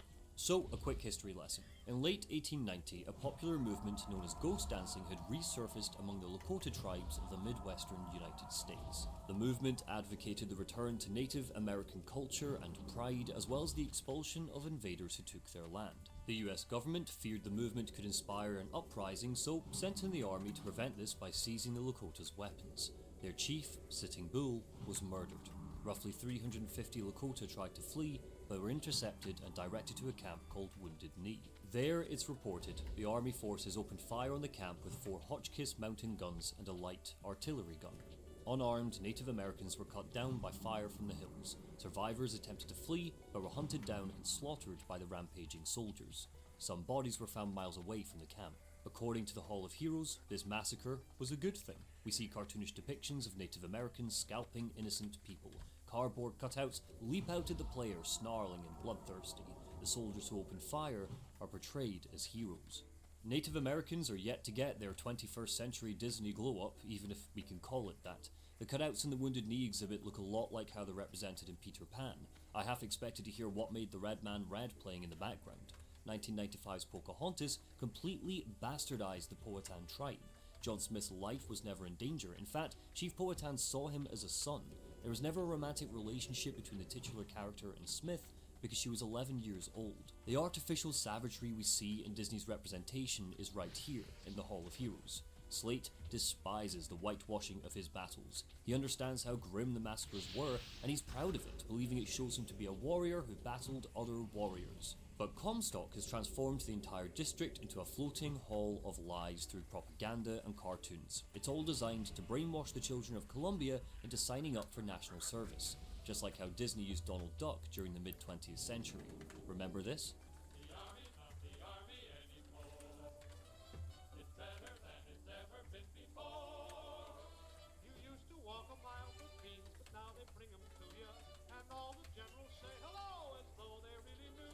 Realistically, we are all too young to recognize it, but you have definitely heard the army's not the army anymore. Disney's penchant for friendly characters smiling through conflict and tragedy is what defines the tone of its cartoons, even today. Always light and fluffy, even when commenting on real-world events. Similarly, Columbia's created its own mascots to push its message. Dimwit and Duke takes the classic Goofus and Gallant messages from back in the day and turns them fascists. The songbird, a gigantic mechanical monster that could rip your throat out, has cute, stuffed versions of it being sold to children. Christ, say what you like about Andrew Ryan, but at least he didn't commission plushies of Big Daddies. Jesus Christ, 2K! The mechanical patriots, Comstock, Washington, Franklin, and Lincoln, sit in booths when not in combat, speaking in rhymes about Columbia's history. They don't just rattle off dates and facts, they use incredibly emotional rhetoric and racist language, describing all non-white races as stereotypes. The patriots hark back to Disney's Hall of Presidents, where we see animatronic, great leaders from America's past, like President Jackson, who called mixed-race people half-breeds, or President Johnson, who blocked civil rights votes for African Americans. Or how about George Washington, who just straight up kept slaves? There's an interesting question there, I think, about the nature of revisionism. I'm flagging well, that was the style at the time. Three historical figures here, but when we create a museum exhibit or raise up a statue, what takes priority in how we remember them? The good they did, or the bad? Does every word of praise for Winston Churchill need to mention the Bengal famine in the same breath? What's the rule of thumb in how we remember these people? An answer like, just present the facts, is untenable, because you can't present all of the facts every time. There's simply too many variables that make up a person's life to acknowledge them all in a biopic, or a biography, or a documentary, or a statue. If I focus more on the fact George Washington kept slaves than the fact he publicly denounced it in the Fairfax Resolves, is that a form of revisionism in itself? If I only tell you that President Johnson voted against civil rights bills for 20 years, but failed to mention that he was the president who eventually passed the Civil Rights Act, is that revisionist of me? Christ, I've mentioned revisionism almost 100 times in this video, and I haven't flagged that the phrase stemmed from Marxist-Leninist infighting over their sociopolitics because I don't think it's relevant. But you might think it's relevant, so you could see me as revisionist in not mentioning it. Come to think of it, I don't think it's relevant. My Bioshock critique's 10 hours long so I can answer every possible counter-argument. What am I playing at? Seeing as I've asked you bunch of legends, to answer unanswerable questions in my other Bioshock videos, I might as well do the same here. Is concentrating on a person's sins rather than the good they did revisionist? And what do we do about it if it is? And I will faithfully execute the office of President of the United States. This is weird. You see how this is weird, right? The main thing Slate is upset about is how he's been removed from the battles he and Booker fought in. We find a statue of him stashed away in one of the back rooms, now replaced with Comstock brandishing a sword. Seeing it, Booker now carries the same anger that Slate does. Neither of them remember Comstock being there, but he was. It's just his name wasn't Comstock at the time. It's in the final exhibit, the Hall of the First Lady, that Comstock's revisionism is solidified. Lady Comstock is dead, murdered by her husband because she was going to reveal to the city that Elizabeth was not his true daughter. But spending time in the Hall of Heroes, you wouldn't think that. You'd think that Daisy Fitzroy assassinated her for the Vox Populi. Columbia is a city that has maybe 4 significant historical moments and laments them every chance it gets. The creation of the city, the Boxer Rebellion, the secession from the US, and the death of the First Lady. I mean, there's literally a weeping angel in here with tears that flow into a river. Bit much, lads. What's really significant is how this moment impacts Elizabeth. This exhibit teaches her that Annabelle and Zachary Comstock are her parents. Her own flesh and blood were the ones who locked her away in the tower, and the Disneyfication of her tale shows face again with that realization. Adoptive parents, like Cinderella's stepmother or Mother Gothel in Tangled, locked her away to limit her exposure to the outside world. You're not done here, soldier! Eat everything that's on your plate! Finish it! Finding Slate, we're faced with what seems like a really serious choice, with potential ramifications for later in the game. Similarly to Bioshock 2, a larger-than-life figure in our fictional city leaves our fate in his hands. There's no fight here. We don't really lay a finger on him. He's exhausted and losing his mind. If we kill Slate, that's the end of that. We wipe the blood from our hands and go on with the adventure. If we spare him, he appears later, locked in a jail cell, broken and likely lobotomized. No matter what, Elizabeth ends up believing that sometimes you have to do whatever it takes. Booker's second and arguably most important lesson. The pair get the shock jockey and with it, access to the First Lady's airship. Booker cranks on the coordinates to New York, believing he can trick Elizabeth into thinking they're on the way to Paris, but in his arrogance, he underestimates her. 3 north by 74 west. Let's not be New York. One thing I had in that tower was to do it. Time to study things like geography. Excuse me. There's a fellow. He offered to wipe away my debt in exchange Excuse me. for you. Come on. Everything's gonna be okay. Will you just turn around and talk to me and we can... I'd like to take this opportunity to apologise to Bioshock 2. I still stand by everything I said in that critique, but holy hell, Infinite's level design makes it look like a goddamn masterpiece. Returning to Columbia made me feel like I'd spent 2 hours ranting about how crap a reliant Robin was before getting into a Tesla that exploded. Elizabeth ditches us and we're forced to make a deal with Daisy Fitzroy, anarchist leader of the Vox Populi. There's a really fun bit of writing where DeWitt turns to her and says, "This is my airship you're hanging me out of," and Daisy replies, "You sure? Cause it looks like Comstock's airship to me. Ha ha ha." Foreshadowing. Fitzroy will give us back the airship if we meet up with Chen Lin and get a bunch of guns and tools for Daisy's people. A simple bargain that forces us to reunite with Elizabeth and form a reluctant partnership. Elizabeth realizes that we're her only way out of Columbia and agrees to tag along for now. Conceptually, Finkton, our new level, is awesome. It's a factory town that also serves as a prison for Columbia's criminals. Much of it is dominated by factories, ornate clock towers, and lavish statues of the P-Dick industrialist Jeremiah Fink. It's as close to Fort Frolic as Infinite ever gets. There's even a staged fight in the same vein as what Sander Cohen or Alex the Great would have set up. Columbia's working class is non-existent. The unfortunate souls that eke out a living in Finkton are one rung lower on the ladder, a slave class. African Americans, Irish people, Asian people, any kind of foreigners are all down here under the jackboot of the industrialist Jeremiah Fink.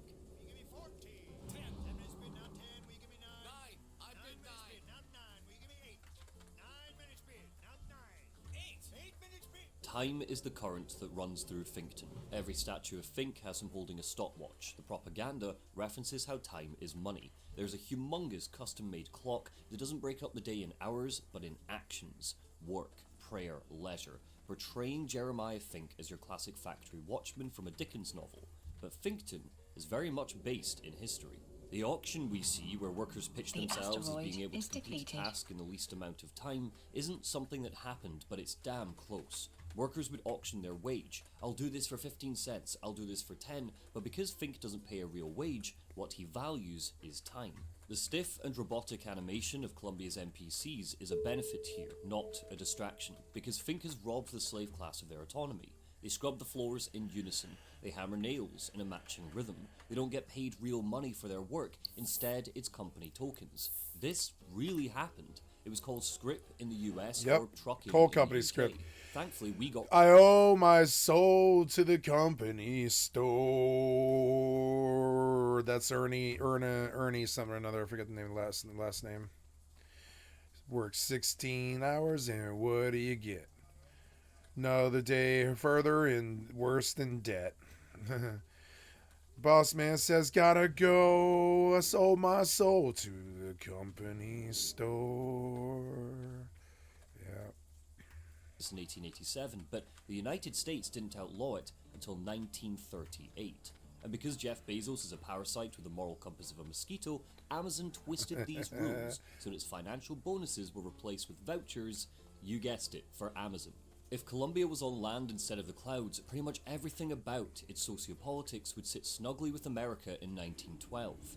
And in some cases 2022. Before Booker and Elizabeth resume their partnership, we need to chase her through a dockyard, where she uses tears to slow us down. These linear chase scenes are here to seamlessly transition to the next hub area, keeping the pace of Infinite's rollicking story. Got it. But they are used far too much. We'll do this a few times. Songbird destroying Monument Island, Elizabeth getting upset with Booker's violent nature, Elizabeth getting upset that we tried to trick her. When people describe Infinite's level design as decided... Wow, when you are in cat form...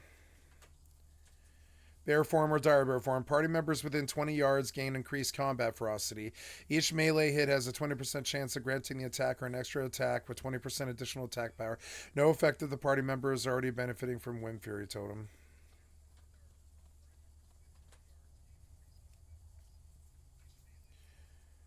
As opposed to Fury of the Storm Mage, yeah. Yep.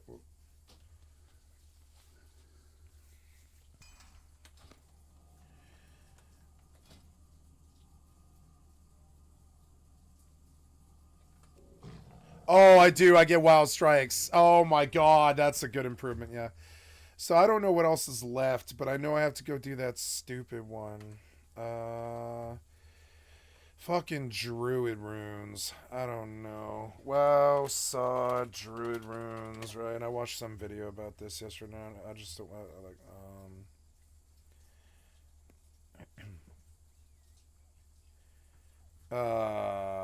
Druid runes and all. Yep, here we go. Droughts. So we have Fury of Storm, Wage, Living Seed, Survival of the Fittest. Survival of the Fittest is one that I really need, but that's the one with the annoying ones. I have all of the rest of these except for heals all of target players' party members within 40 players of target player. Wow. Wow, growth, huh?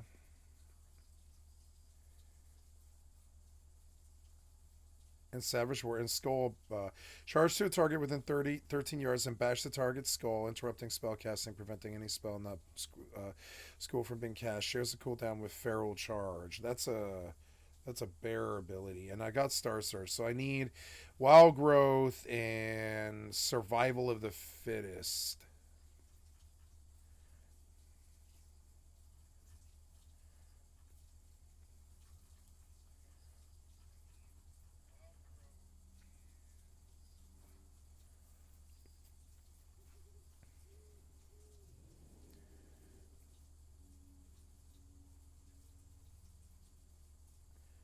This is the one where you get 3 symbols.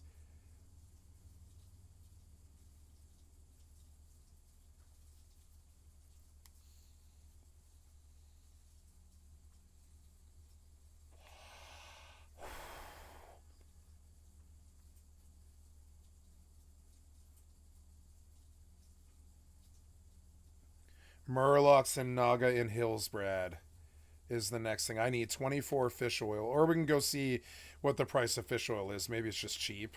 We'll go see. I need to farm for like the next day. I'm starting to see if there is kind of a metagame to it. What I'm looking for. Fish oil. That one I just got definitely helped improve my killing power. Oh, look, it's cheap. I can get 24 of these for 20 silver. Shit. I'm just going to skip it. 2. Yep. 3, 4, 5, 6, 7, 8, 9, 10. I'm not going to farm that shit. 12. This is one of those times when the auction house really helps you. 13, 14, 14, 15, 16, 17, 18, 19, 20, 21, 22, 23, 24, 25, 26, and that was half my money, but that's one of the steps for this other rune that I absolutely need. I need this rune. It's annoying, but I do.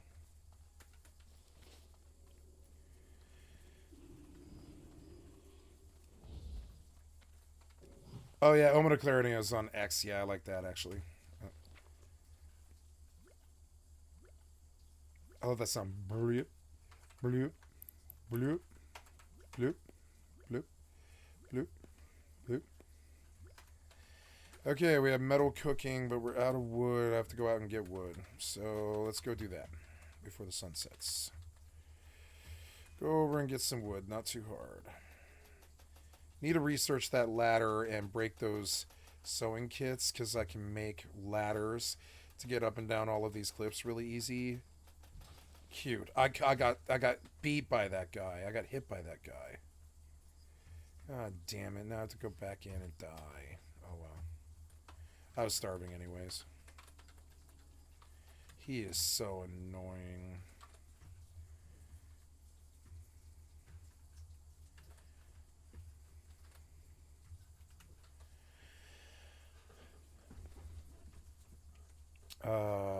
Suicide. Drop that. Suicide. Okay, now got my 25 fish oil. I'll put them away. Gross fish oil.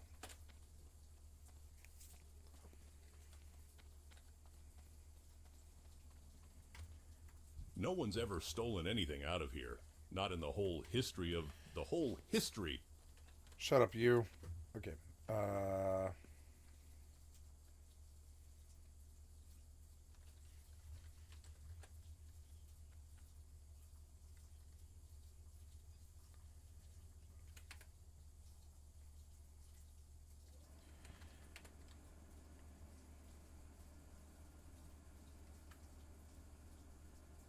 I am going to do gather all, retrieve on, and just let it do The its thing. asteroid is depleted. It's probably better.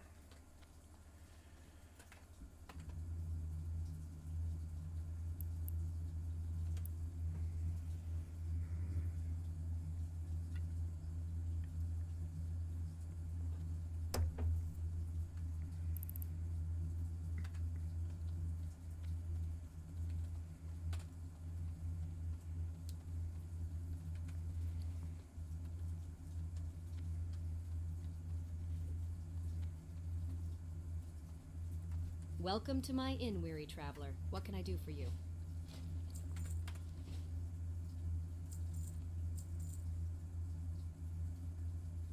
Go with honor, friend.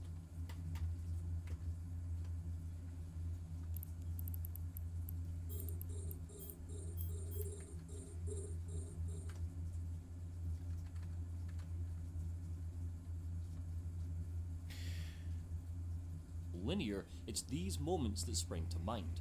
Bioshock Infinite wants to be fast. It does slow down, like during our time on Battleship Bay, but because Booker and Elizabeth are on the run... I want to hear something about an old movie.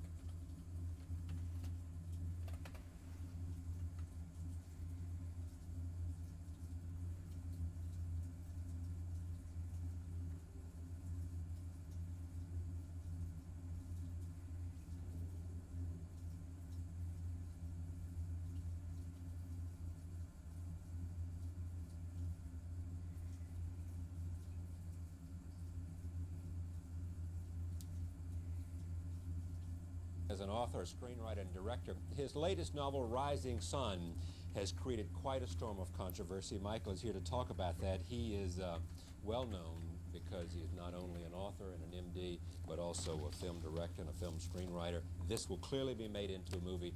It is a fascinating read. It is a story, it's a murder mystery, but what he has done here is look at the relationship between Japan and the United States and made some very, very interesting points. Some people call it Japanese bashing, and they believe that Michael Crichton is trying to make a point about what he sees as the threat of Japan to the United States and the rest of the world, and he's here now to make his defense. Welcome.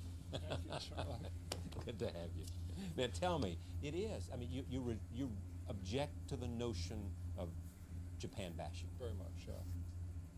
The reason is that the term, just as a term, suggests an unreasoned response. I mean, I think in many circles it's a euphemism or a code word for racism, as proclivities is a code word for homosexual behavior. And so bashing, Japan bashing is a way of characterizing a criticism as being not worth any attention. And classically, since the early 80s, when the first of the revisionist Japanese books began to appear, they have all been characterized, whatever the specific argument, they've all been characterized as bashing. Yeah, that's true. I mean, there has generally, when you see a book come forward that makes a case against the Japanese, there's always somebody who will say, aha, it's Japan bashing, and that's part of the problem, is what they'll say, and that we need something else to take place. How did the book begin for you? I mean, was there an idea in which you said, I want to write about this subject, and then you said, I need to create a novel that people want to read, I need to lay onto the ideas that I want to talk about, you know, some murder mystery that will draw the reader in, so I can get his or her attention Come on, man. to talk about things I want to talk about. Yeah, one thing I was very clear about was that the book had to have a compelling quality, because the other books that treat the revisionist thesis, which have been around now, many of them for over a decade, have not been widely discussed. Right. And so not nearly as much as this, not 1/10 as much as this. So one of the things I hoped to do was to provoke some discussion, but it is fundamentally about economics. Yeah. You know, in many people's eyes glaze over. Where is it you would like to go, lass? For just a few coin, my griffins can get you there faster than even the swiftest horse. Shut up, you. Here, so what? But you and your interest. I mean, you're an MD. What was it about what was going on that caught your attention and created the urgency in you to write about it? Well, it's two things, really. I think. I want to land again. There's a sort of emotional issue and an intellectual issue. They'll land me an iron first. 1988, I'll go I came back to from Ratchet to first. Several countries in Asia, and when I got back to Los Angeles and came into the customs hall and saw the slow movement of the American officials and saw the decaying appearance of the customs hall and saw this was coming back into LA? Coming back into LA, I thought, my God, I've returned to my country, and it's like coming to Pakistan. And it is very much like coming to a third world country after you've been in some of these Asian countries, which are very snappy and very quick and very efficient. No way, I'm good. Contemporary in a way that we no longer are. And that said to you what? It said to me, I don't think Americans understand this. I don't think Americans are aware of the extent to which the rest of the world is passing us by, economically and in many other ways. I mean, they are advancing, they're moving forward, and we are still sitting still. We're in many ways a stagnant country, and I think that the present political campaign that we're facing in some way reflects that feeling. I'll get to that in a minute. Now, what was the second one? That was the emotional, I assume. That was what was the intellectual? The intellectual one is I have a long-standing interest in computers, and I began to be aware of the extent to which we were selling small, high-tech venture capital companies. Little companies, somebody who has an idea for a new disk drive, or somebody who has an idea for a new kind of memory. We were selling those companies to Japan, which we were doing at the rate of one every 10 days for the last 5 years. We were selling them, they were selling themselves. They were selling themselves. So Americans were selling these companies to Japan, largely. They were selling them to other countries, but primarily to Japanese businesses, because these companies needed capital to expand, and the best price they got principally came from Japanese businesses. That's very true. Okay. But the way to respond to that is in two ways. The first is that in some cases these may be imagined to have security ramifications. In some cases these may be imagined to have long-term economic consequences for the United States, in the way that we're, say, imagining how we lost flat panel displays, how we lost xerography, how we lost fax machines. Right. And the question is whether we ought to learn our lesson, and one of the ways to learn our lessons is to keep our own innovation in-house. That's the first thing. The second thing is that we're in a very unequal situation vis-a-vis buying Japanese emerging technology. It is not available to us. So it's kind of a lopsided situation, and I think one way to look at this is to say that what Americans do really well, what we don't do. What we do really well is invent things. What we don't do so well is market it and refine it. Right, exactly right. Yeah. We're not very good at kaizening products, and the Japanese are outstanding at it. So at whatever point our emerging technology is sold to our principal competitors, we are arguably, only arguably, facing a very serious future for ourselves. We are, as one person described it, burning the furniture to heat the house. And do you see any decline in that? I mean, there are those who say, yeah, he raises a very good point, and clearly that's been taking place. But if you look at the news of the last 2 months, say, Japanese stock market's in decline, Japanese capital is pulling out of the United States. They've got a lot of problems at home over there, and there are those who will say, at times they are changing, and that threat is no longer there. Japanese money is not buying up everything in the United States. Well, First of all, I'm not entirely clear, but the Japanese stock market has been in decline for quite a long time. It's a actually. relative decline, Yes, it's yeah, a- because it was so high, and it That's may be right. settling Wow. down to where it Yes, was equivalent to the it's United States. well over a year, and, Right. and I'm also not sure, if you look back over the last 20 years, one of the things that you constantly see is Japan is in trouble, Japan is changing. Right. And if you Ooh, look a pump compared to shotgun. 1970, Or you'd be nice to 1980, him. Wow. 1990, it's not such a great change. Yeah. So where do you see it today, and what do you hope will be the response? Let's assume that people are reading this book, and I'm and glad they that get happened. beyond what they assume to be Japan bashing, and they say, "My God, Crichton's got a point here. It's a great read, but he's making a point here." What do you hope they might do? What do you hope might be a critical mass that might develop? The first thing is, it seems to me, I would like to see a large and extensive discussion about America's policy, trade policy, economic policy, Me industrial too. policy, technological policy toward the entire rest of the world, but principally Japan and Germany are our leading competitors. The revisionist thinking suggests that our present policy is forged in a much earlier era and is now greatly to our disadvantage. People like Ross Perot agree. The question, what I would most like to see this book do, is provoke an extended discussion about whether or not that's the case. Do you think that discussion will take place in the presidential debate? Do you think that you will have, with Perot and assuming Clinton's a nominee and assuming Bush is the nominee, you will have that kind of debate? No. I think it, no, probably No. Or not. even that Election kind year. of difference No. on position? I mean, Bill Clinton may talk they might about some kind listen, of but new they won't industrial talk. policy. Well, I think at the point, that's right, but I think at the point when George Bush has 3 of his leading campaign advisors registered foreign agents for Japanese corporations, we're unlikely to see any change from that quarter. And actually, if you want my own, Sure, I do. my own personal, I mean, I hope Ross Perot's president. You do? Why? Absolutely. Why? Because I think we have to have major changes in this country. I think And what makes you somebody's think gotta- that Perot is the right guy to institute major Warp drive changes? active. And what makes you think you know the kind of changes that Ross Perot would institute? Charlie, I've got 3 choices. That's my choice of the 3. That's a hard argument to make, Michael.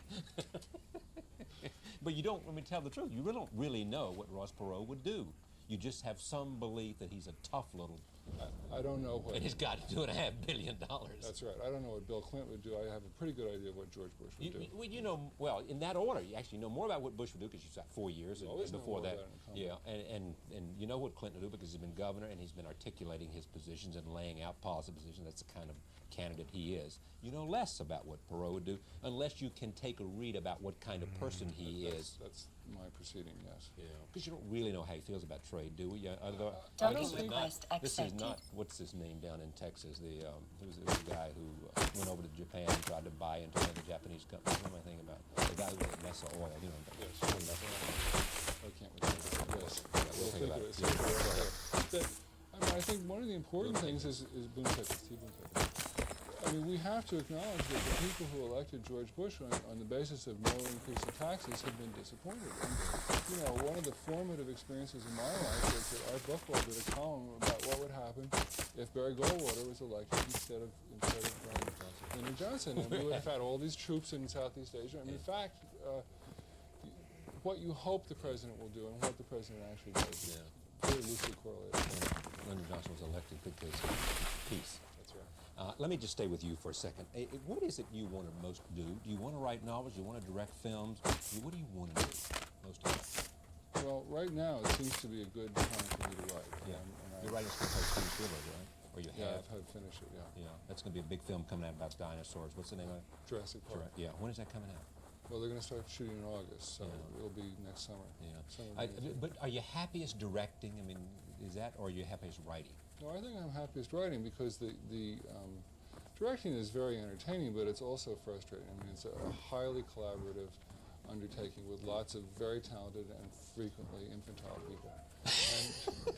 And, you know, well, it is. I mean, Altman has it right in players? Absolutely, and understated in anything. You know, so it has a certain appeal, but it's often not. Yeah. Any read any good books lately? I'm very much enjoying the work of Neil Pesman. Really? Who has a new book out now called Technopoly.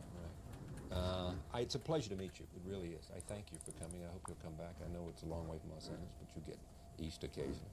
Thank you, Thanks for coming. Great. Very much pleasure. Michael Ryan, Rising Sun. Everybody that I know says it's a terrific read. Some people have trouble with some of the things that we've been discussing, but it is a fascinating book. I mean, you'll come away with some of the ideas that are back and forth with respect to this country's relationship to its future and this country's relationship to being competitive in whatever the new world order is. We'll be right back after this.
Thank you, Ted Arca, for the excellent content for my stream. I've liked and subbed to your channel. Thank you, Manufacturing Intellect. I've liked and subbed to your stream. Thank you for the excellent content for my channel. Yeah, as we move forward, hear what else he has to say about that. Wherever I go, tall jokes.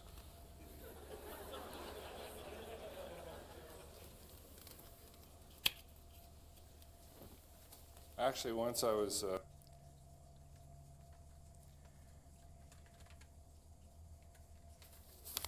wherever I go, tall jokes.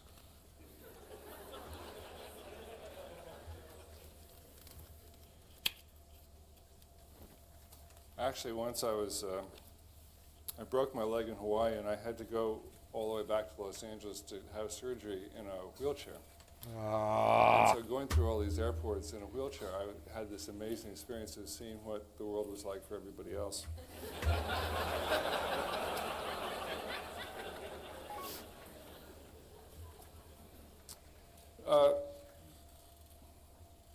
Which is not a bad way to start talking about what I'd like to talk about.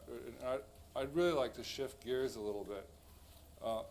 One of the problems that I have is that I seem to be looking at in some direction that other people often aren't. And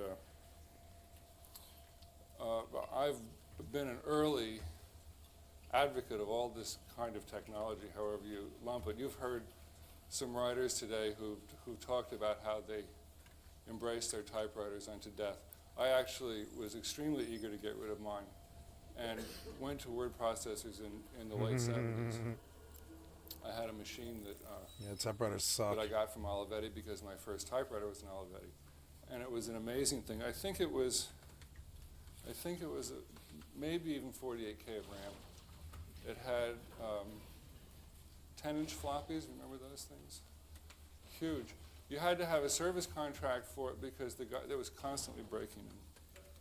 Guys would come and fix it. And I think, in a sense, it's just always been my interest to jump on these things very early. In 1973, when I was directing my first film, a movie called Westworld, I wanted to do a special effect that required Warp digitization. drive active. So we went out to effects houses and nobody knew what we were talking about. They kept saying, don't you want to solarize? Which is, I don't know if anybody here remembers what solarization is. That's what Stanley Kubrick did in 2001 for part of it. It's that shimmery kind of look. And it's essentially a photographic effect. I said, no, this is something called digitization. You have to turn the image into a series of ones and zeros and then manipulate it in the computer. Nobody had a computer. Nobody knew what we were talking about. Finally, we went to Jet Propulsion Laboratory, and they said that they could do 2 minutes of film for us for $1 million, and it would take 9 months. We explained that the whole movie was going to cost $1 million, and we had only 9 months to make it. And actually, finally what happened was that a man named John Whitney Jr. did it at night on some computers that were on. Oh my God! I keep getting bit by the same And I stupid think that was shit. the first, I've got to stop use doing of it. digitized film that Oh my God. 73. If there's a glitch or a bug, I'll find The it reason and why I fall mention victim to it all this over and is- over and over again. Is to try and lead you into my interest today, which is what's going to happen when everybody is really sick of the technology that we're seeing right now. I think before I begin to talk about exactly that, I'd like to mention that among the very exciting things that we've seen, and there are some examples in the course of this conference, which I found to be a terrific conference, some examples of technology that does really just lift you out of your seat. It's really exciting to see. There are also some problems. I don't know if I'm the only person who's concerned to see Humphrey Bogart advertising a product that didn't exist when he was alive. It's technically extraordinary, you know, and amazing to see. But on the other hand, you could be next. In other words, this whole happened to my conference has been arrows? videotaped, and 50 years from now, there could be an ad saying it's okay to dump nuclear waste in the ocean, and experts over the generations, and there's a shot of all of you in the audience applauding, in agreement with a position that you don't have any idea about. That kind of thing is possible, and it seems to me it's involved in this sort of redefinition of intellectual property rights that Bill Gates was talking about, and that problem is much more Did he complicated. kill himself or what? I also want to say that as an early user of this technology, my own experience has been that I will go for simplicity whenever possible, and the sense that I have about most of the multimedia that I see. And some of you probably know that when I talk to universities where this technology is not widely Where's my accepted, tools? I'm a great Oh, advocate come of it, and probably on. believe that it's all going to CD, and they've got to get Oh, digitized. wait. And when I talk to groups like this, I say that most of the work that I've seen so far is awful. And you know, it's I understand it's early, and I understand there's all kinds of explanations for what's going on. But most of the multimedia material that I see follows the old adage that there is no problem, however complicated, which, if looked in the right way, cannot be made even more complicated.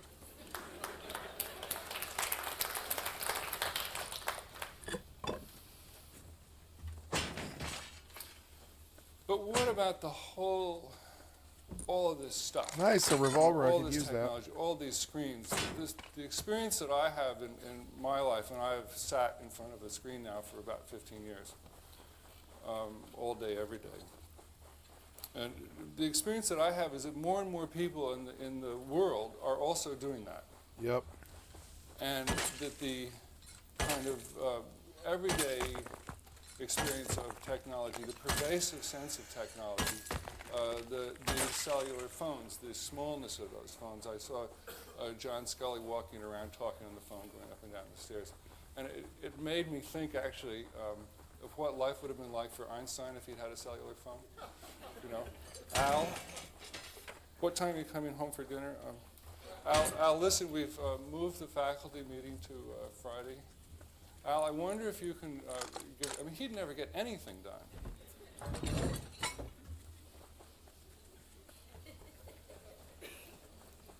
And actually, I'm also interested in the quality of some of the conversations and some of the talks that have been going on here that seem to be pointed or thinking or headed in the kind of direction that I'm thinking. For example, John Scully mentioned that some of this technology in the future might be invisible, which I think is a really interesting notion. But let me see if I can go on to talk to you about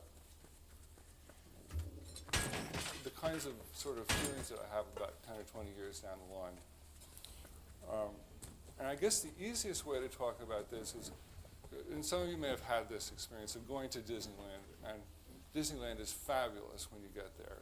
It's really exciting, and it's clean, and it's terrific, and the kids are happy, and it's all great, and you go and you do it, and you have this wonderful time. And by the end of the day, when you're starting to get tired, but I at least begin to have the feeling if I see one more goddamn mouse, you know.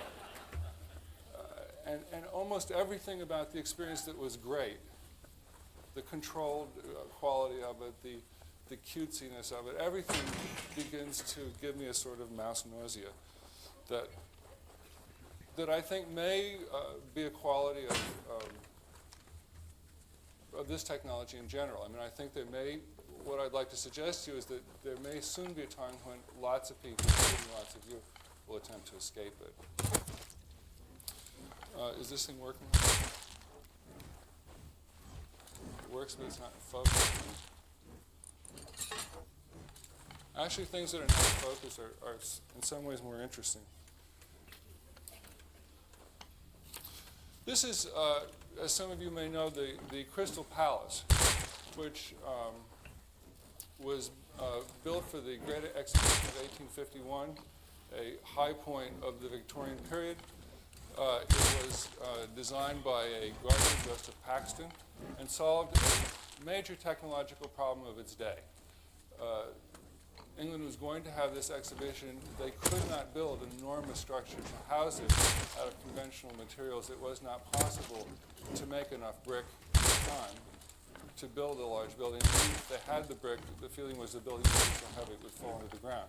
It was Paxton who suggested, in effect, a large greenhouse. So what you were looking at here is a technologically dazzling and exciting object of 150 years ago. Inside, what you see is a controlled environment of enormous dimensions. It is, the reason why I'm showing it to you is that it was the Disneyland of its day. It produced, in a way that's hard for us now to imagine, it produced a tremendous excitement just to be there. Just to visit it, just to be in the presence of it, was tremendously stimulating and arousing in the way that Disneyland was when we first began to have those audio animatronic rides. Many kinds of things that we would find familiar from theme park thinking were there. There were recreations of foreign sites of interest. This is, I think, probably meant to be the temple of Abu Simbel, which is on the Nile. And they also had exhibits of dinosaurs and all kinds of other wonderful things. This building existed until the late 1940s. One of the things to notice now, that I encourage you to notice, and it's partly the method of illustration helps that, is that this is really old seeming. It seems really old. Whereas something like this, which is a modification or a simulation of a natural environment, seems in some ways kind of contemporary. And we are accustomed to these kinds of images, kitschy images, or other kinds of images like this, and we find them either amusing or entertaining. But I don't think that we see them as desperately old-fashioned. The asteroid is in the depleted. way that we see the Crystal Palace, or that whole idea.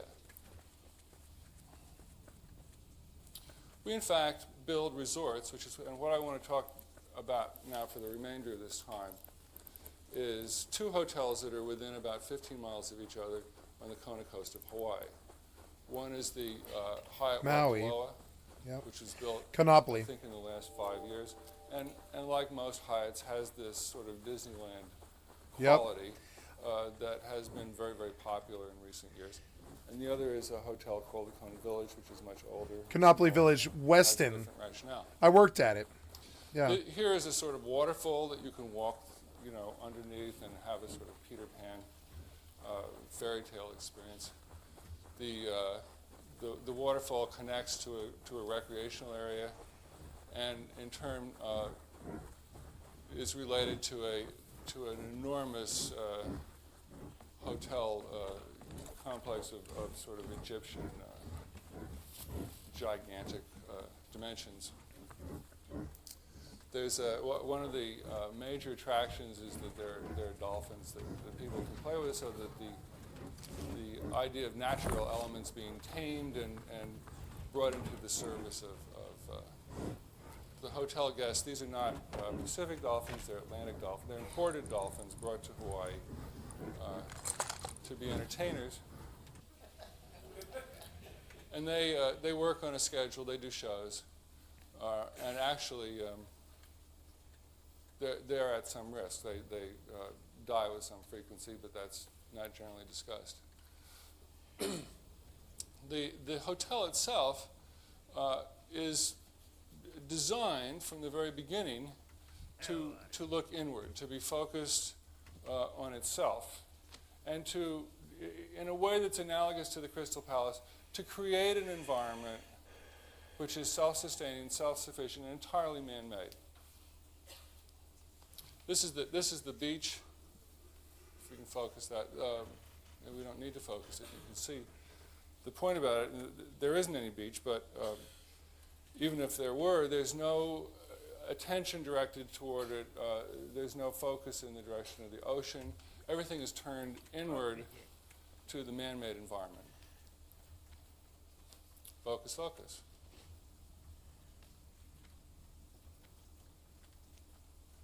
In the method that is now routine in this kind of environment, there's a sort of Venetian gondola as a method of transportation, and there's also a monorail. And the two run sort of side by side. Fill your tankard and here pull you up can a see chair. one from the other. We've stories to tell and kegs to empty. And before, they're meant to be very fun, and kids love them, and for a while. But before going on, it's important to note this is an enormous hotel complex. I think it has something like 2,000 rooms, and or how many? 5,000. Well, there you go. So I tend to underestimate how bad things are.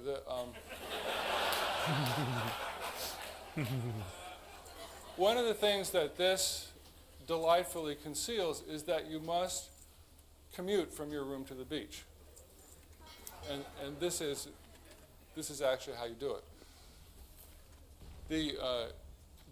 The tram, the Genius. And the tram just takes you right to your fucking room, so you can just get drunk and fuck in your room. It's genius.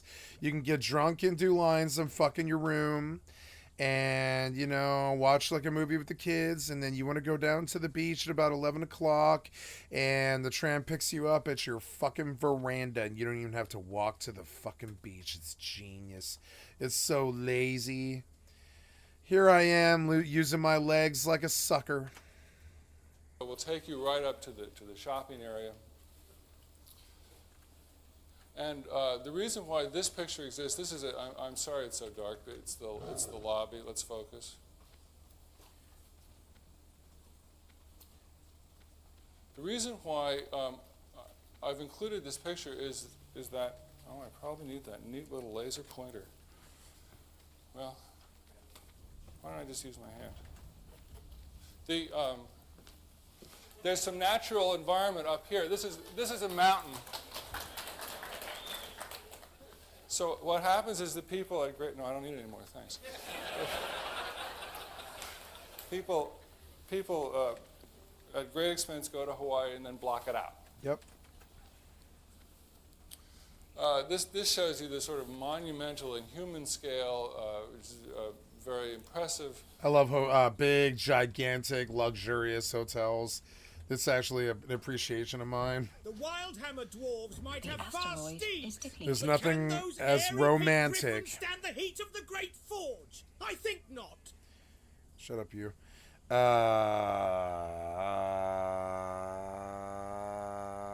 am going to Manetho. No, I'm going to Refuge Point. There's nothing quite as romantic as a hotel, like a really beautiful, wonderful, huge hotel with lots of grounds and beautiful stuff, and everything's like super taken care of, and they have like outside gardens and a pool, and the beach is, just over the hill, and yeah. Hawaii. Maui. But it's also disaffecting in a certain way. There is the combination of sort of Taj Mahal madness and true beauty that we should respect, that it's just beautiful that it's there, and you gotta kind of just marvel at the beauty of it. And his pictures suck because the thing's old, but his pictures suck, but they could be better. But I mean, like, the true beauty of the place is something to marvel at. But so it sort of distracts you from how really fucking gaudy it actually is. It's periods of history. Wow. In some places it's sort of Mesopotamia, and actually one of the complexes there is I don't like the way he talks. He talks like this waspy nerd who's got like a rich man's affectation from the East Coast. And it's snobby and it's old money, but it's not. He's I wonder what his parents were like. And so he's got a great, wonderful brain. I've always really liked his work a lot. But the actual execution is a little smarmy is the word. He's a little stuffy and smarmy, like a professor would be. Because I think he can sit there and be like, "What? I am emeritus. I am a director. I am a writer. I can be snobby if I want." And you can see him, and he would do it somehow affectatiously, I would say.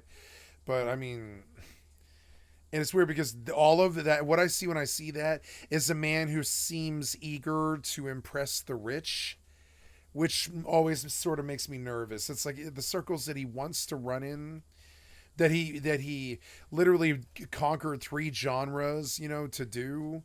It's all like a desire to dominate, I think, like barely hidden behind this like classy execution of wealth and intelligence, and I like it, but it's a construct, and I think his actual personality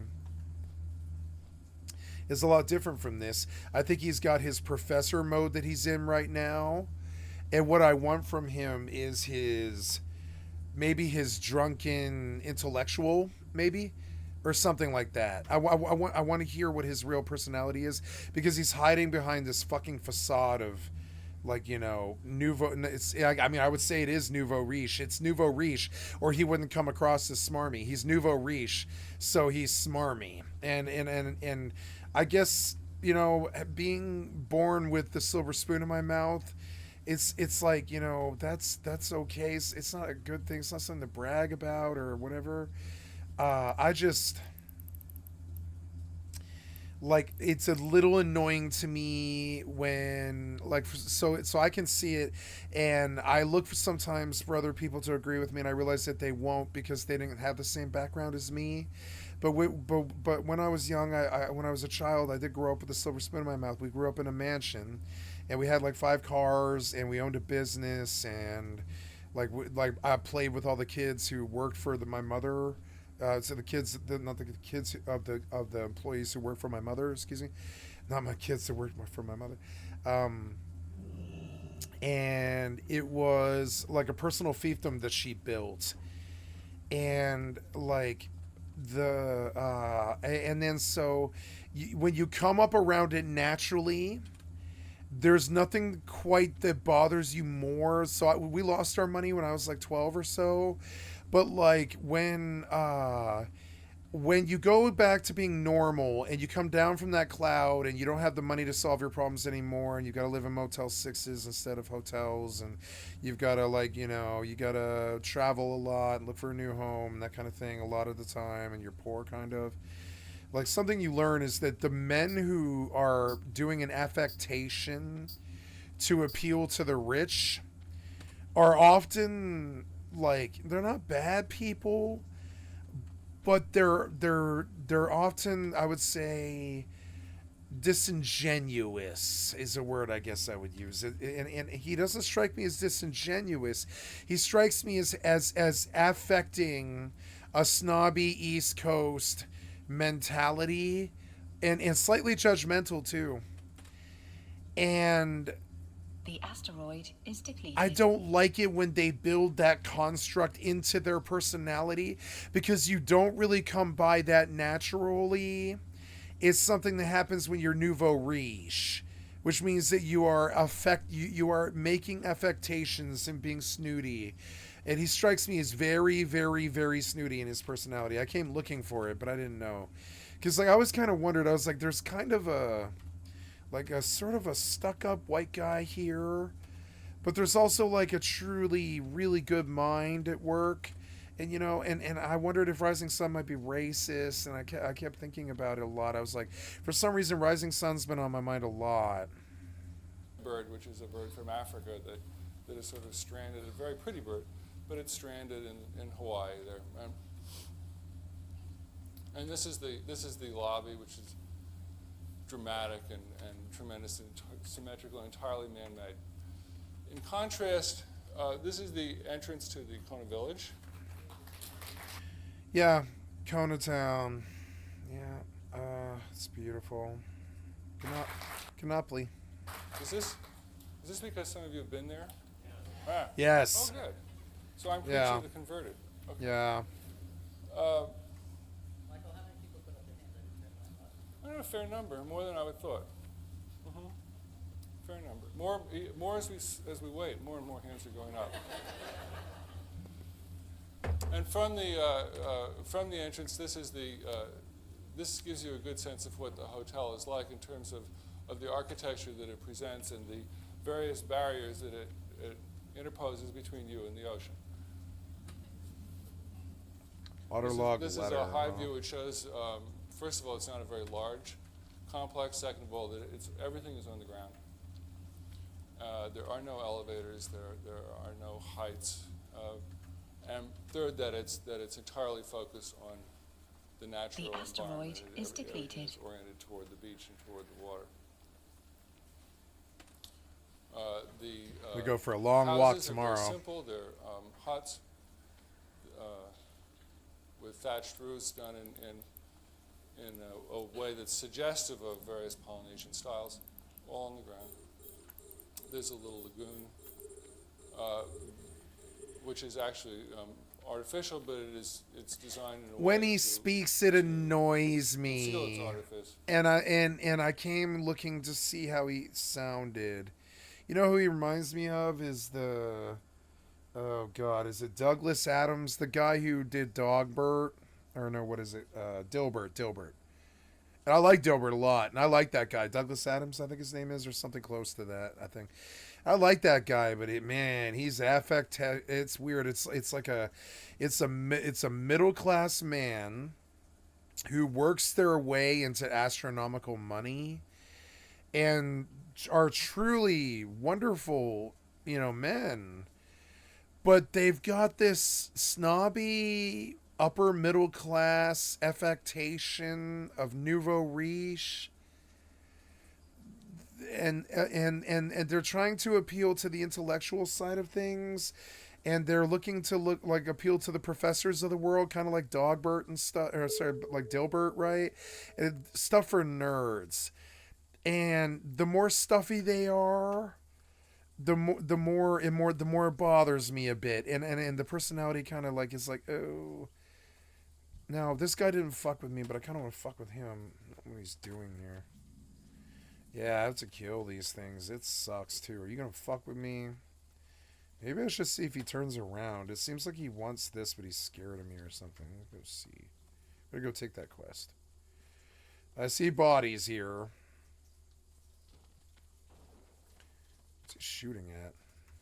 War rages both home and abroad, while mighty dwarven soldiers give their lives in far-off territories in the name of the Alliance.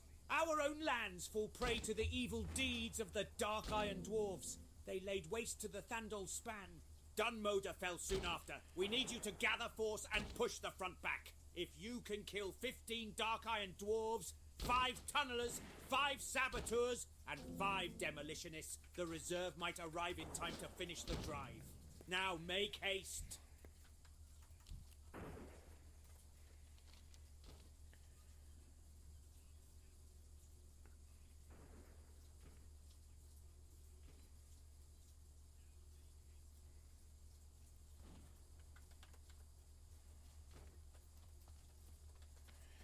How did you just pull 5 of them like that and not die? Are they in there like farming? What was that? Did you just like face pull 5 elites? What was that? They're 28. I'm gonna get my ass beat. Damn it. I don't know. Buff up and we'll just try it. Maybe I can kill one before...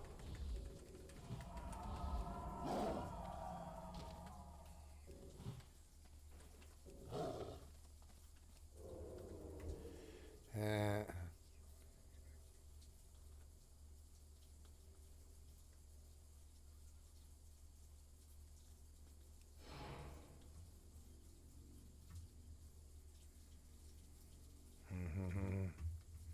If he wasn't level 2, I'd bang him, but he's got enough problems.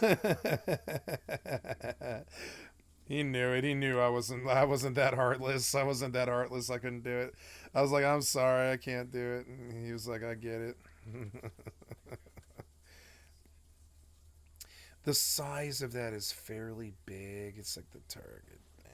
Target scale.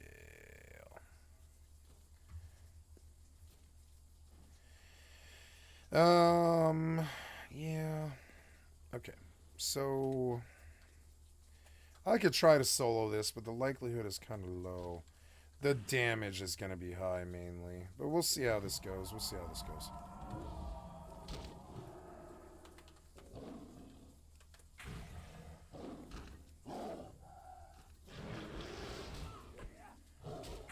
I don't know. I don't see it, maybe.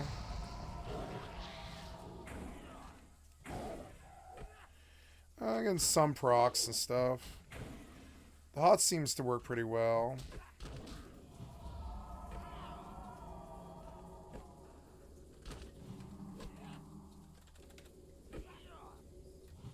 He resisted. No. No. No. No.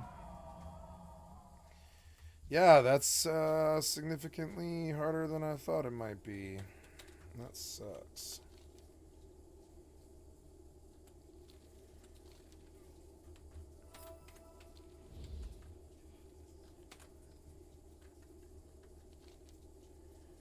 Oh, it's a long walk.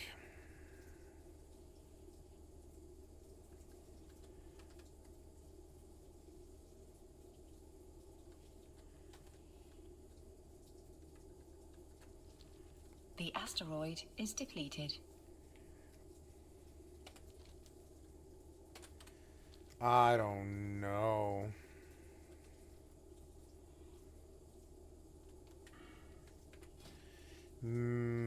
I don't think so. I don't know if I can kill that. I don't know what I could have done differently.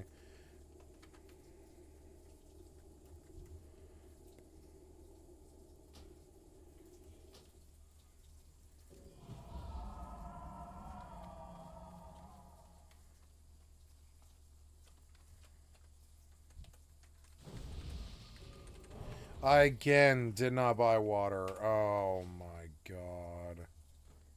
It's so annoying. Coors Light GDKP. What? Well, I don't know.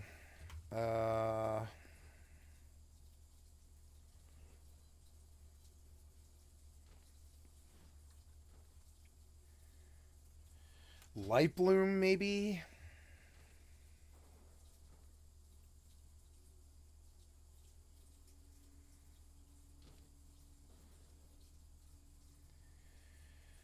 Yeah, I mean, I don't know. Like,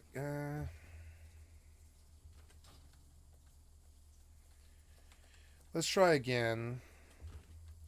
See if I can do it better. I don't know.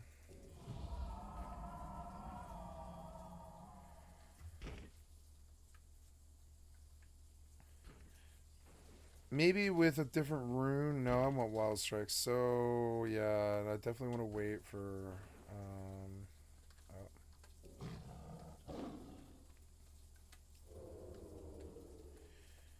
Oh, I wanted in on it. No. Oh, he's out. Damn, that guy just, like, pwned him. He didn't even get hurt. I want to make an attempt. I don't care.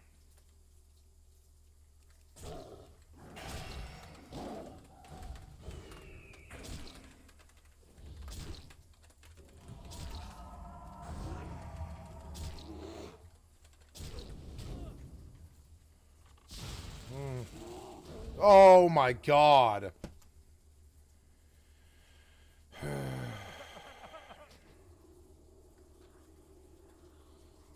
I can't remember what the fucking bind is. It's so annoying. What is the bind for this stupid ability that I don't really like? It's like, I don't like this ability. Nature's Grasp, it's so annoying. Like, I don't even know what it is on my bar. I have no idea what it is, because it's like, I can't seem to put it in my brain. It's an ability I just can't relate to. It's so annoying. Like, I don't know. It reminds me of stupid-ass traps in Diablo that I never used to use. Caltrops and shit like that. Reminds me of a bad ability, kind of.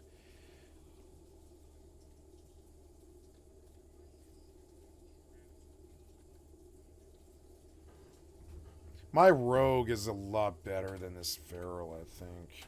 I don't know. Once I have the rune, it might be better.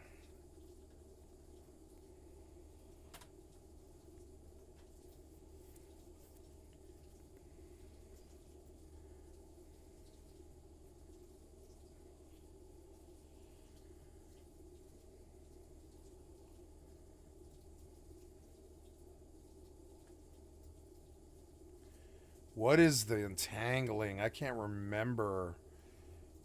It should be on my 2 key.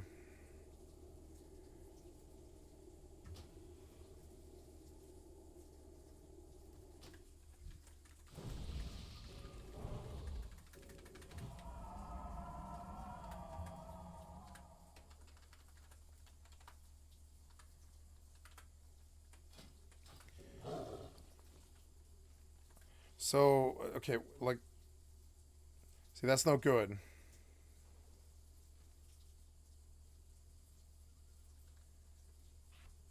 That should be on E. Yeah, and, yep, and I want my... See, I don't even have that. I don't even have it on... I have it on my bar, but not in the right way.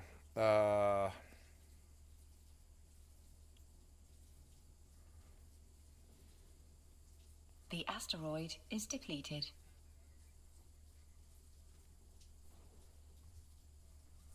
I don't like Tiger's Fury. The asteroid is depleted.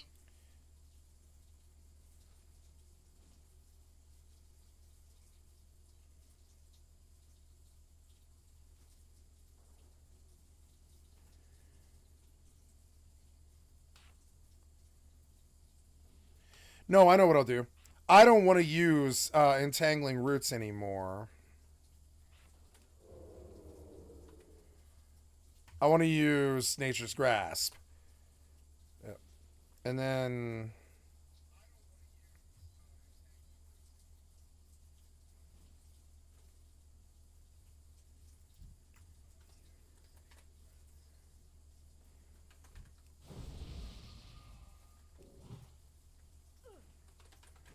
Fuck was that?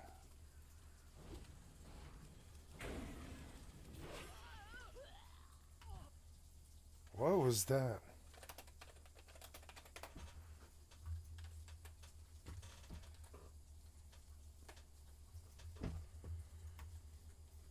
Fuck was that?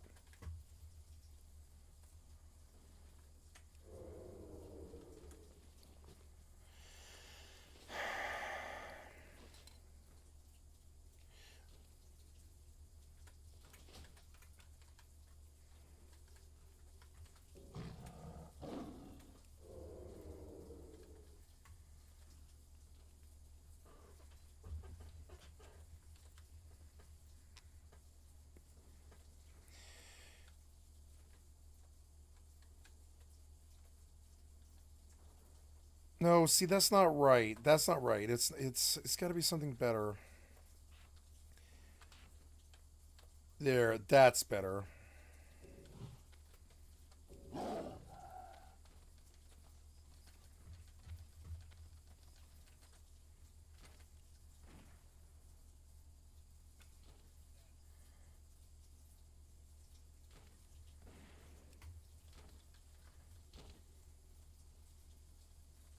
I don't know. Do I have the power to beat these things? I don't think I do.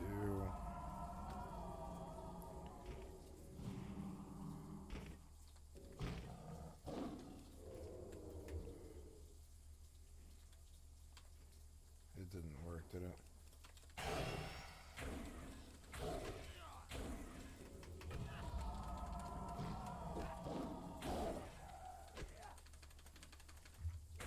Why is it off my bar again? Oh, God. Just run.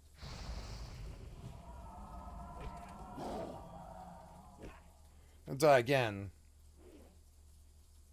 Why was it off my bar? I just put it on my bar. I gotta use it. It's gone. What happened there? Son of a bitch. Oh, right, because I changed it again. I don't like this spell. I don't like Nature's Grasp. I've never liked it. It's an aura buff spell I would never, ever willingly use. It's so annoying, and I couldn't seem to get it. I was like, what? No, I want that on 2. I don't need Rejuve on 2. I don't need that. I don't need that. Should be on 2.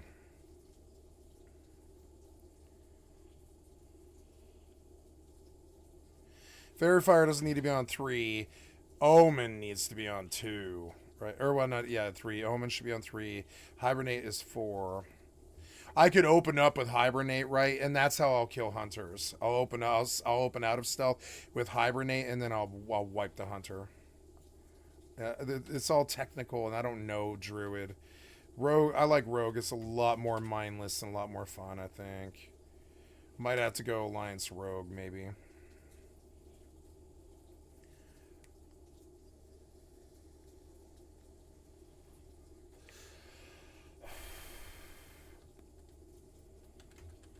Maybe I can just tank them in bear for a really long time.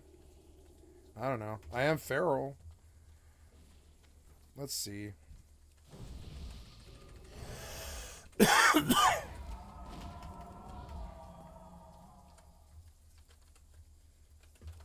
I'm going to go pee while I wait for Mana. I'll be right back.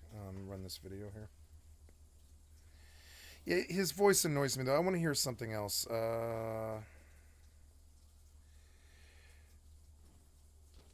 It's repetitive. His work's good, but it's repetitive. Gamers Nexus, Bought My PC, The Evil Within, Critique, Horror with Heart.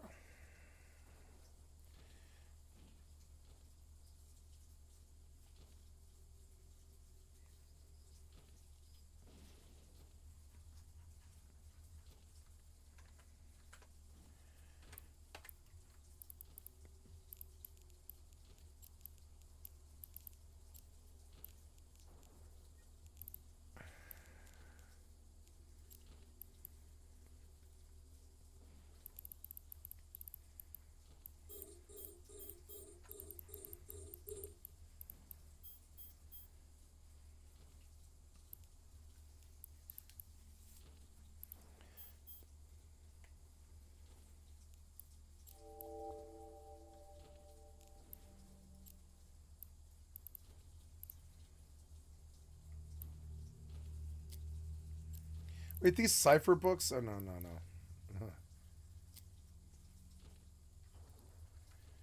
I hate the gun sounds. Well, nice thing about 25 is I can just log. And I feel kind of tired. I think I want to play a different game. I played WoW all day. I'm going to bail out on WoW now. I don't have to go get rested, so... Here, let's listen to this. This is new. Okay, be right back. Welcome gotta to the pee. third era Skyrim. Home, Blue North. I am not getting fat. These furs are shrieking. Seen any elves? My teeth itch. You want something, friend? What was that about? I take it you want something. Well, what is it?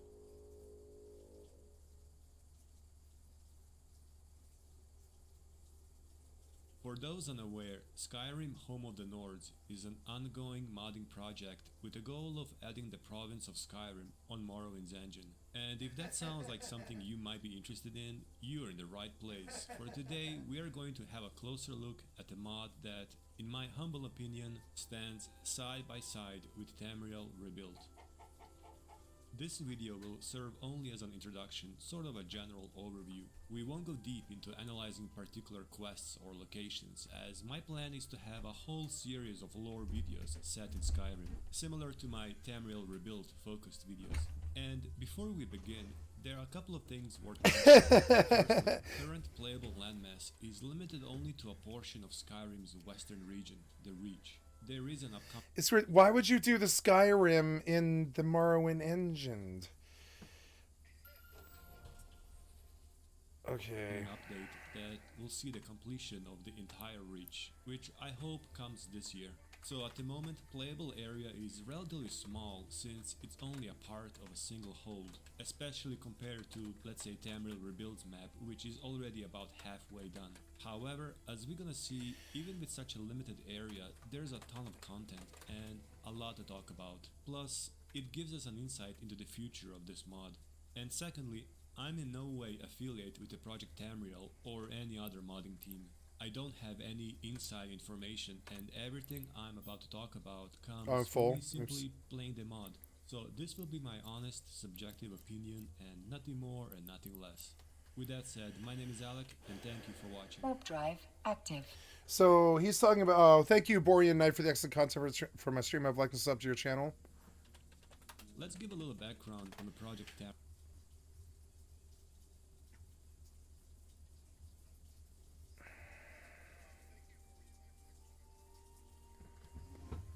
Sun and sky out there. I mean, it's okay. Seen any elves? I think that tavern girl was looking at me. How can I tell her I'm not interested?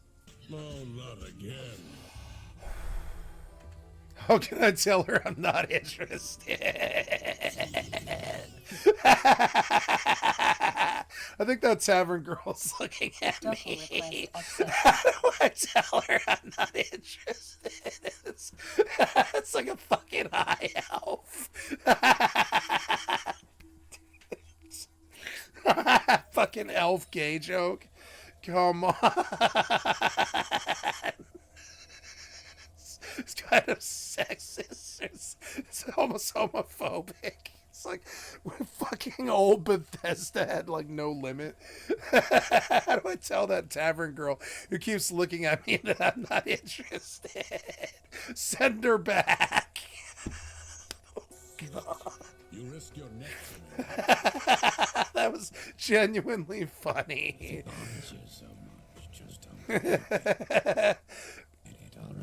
If it bothers you that much, just don't look at it. We're here. Why are you shaking? Are you okay? Wake up. An Imperial prison ship brings us back to Morrowind. previously named Veloth, Resdain, Resdania. It's a nation in the northeast corner of Tamriel. Thank you, Warlock Racy. It sounds like the exact same guy as the last guy we were listening to. Dark Elves. It even had the same intro. Is it the same guy? It's the same guy, right? No, they're different guys, but they sounded so much like the same thing. Yeah, go. Named Veloth, Resdain, Resdania. It's a nation in the northeast corner of Tamriel and the home of the Dark Elves, or the Dunmer like they're called. Culturally significant to the Dunmer, the island of Vardenfell was opened It looks to exactly foreigners like the around 50 normal years ago version. or so. The sooner you leave. This, I mean, I don't know. I mean, I don't see how that's an improvement. Now, there's a lot of depth in Morrowind, but boy, there's also not, though. There's also not a lot of depth in Morrowind. I mean, there is, but it's also, like, so clunky. The combat's so bad. Can you get that combat right? No. You could probably get Oblivion combat right, but you couldn't get Morrowind combat good ever. It's just too old.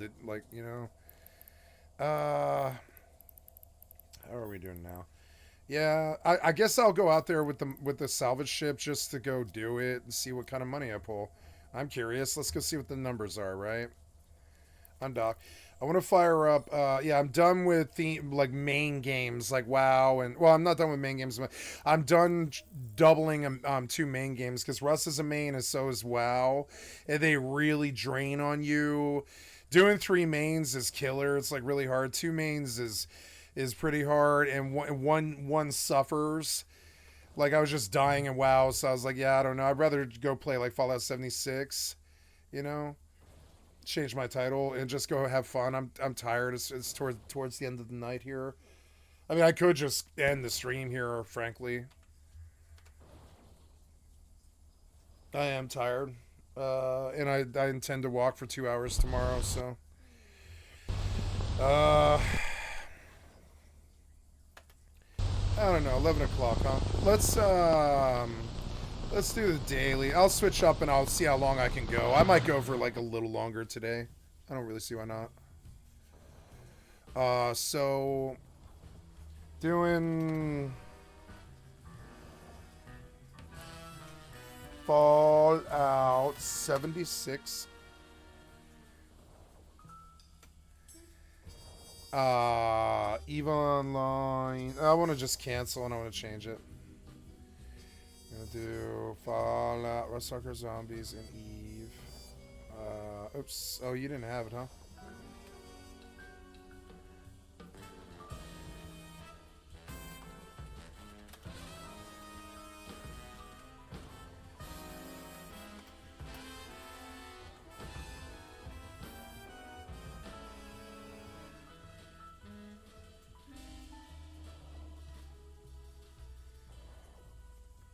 Oh my god, I swear to god I got this date right. Whatever. So, but what game am I playing though? Not WoW. We'll do Fallout 76. 300 viewers. Aw, nobody wants to see Fallout 76 anymore. It's sad. Sad panda. Maybe I'll farm on WoW is what I'll do. It will identify under WoW until this scene dies. All the scenes die all the time. So we'll keep it like that, but I'll change the title. Fallout 76, WoW, SoD, EVE mining, done. I'm gonna come over and edit and say blur. Oh, nope, that was not it. Go back and cut and paste and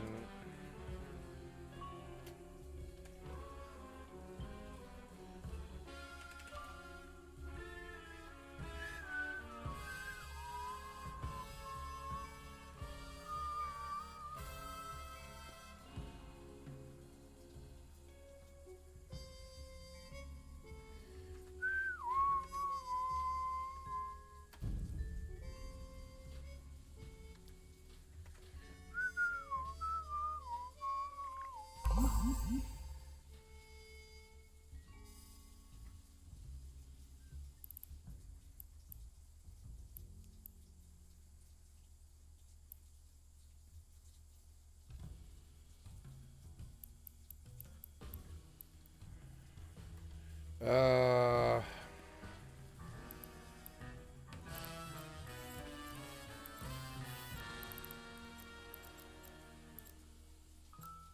Or, well, we'll go to 1-1.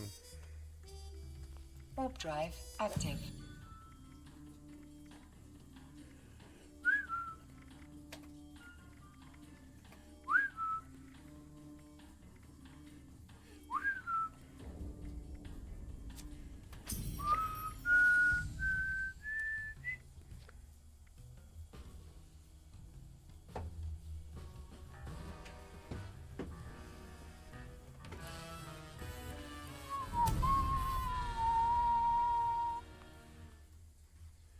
Alright, where am I?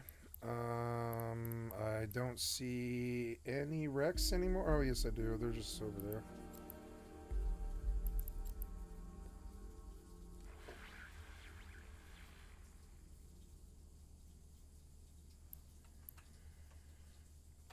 $171, not bad, not bad. 18 views, not bad, not bad.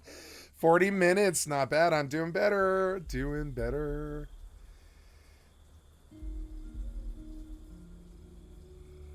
It doesn't want to give us time to soak in its levels. Structurally, that's fine. A Bioshock game doesn't always need to have a thick, plodding structure as much as I prefer it, but when the game does take us off the leash, what we're met with is level design that funnels you.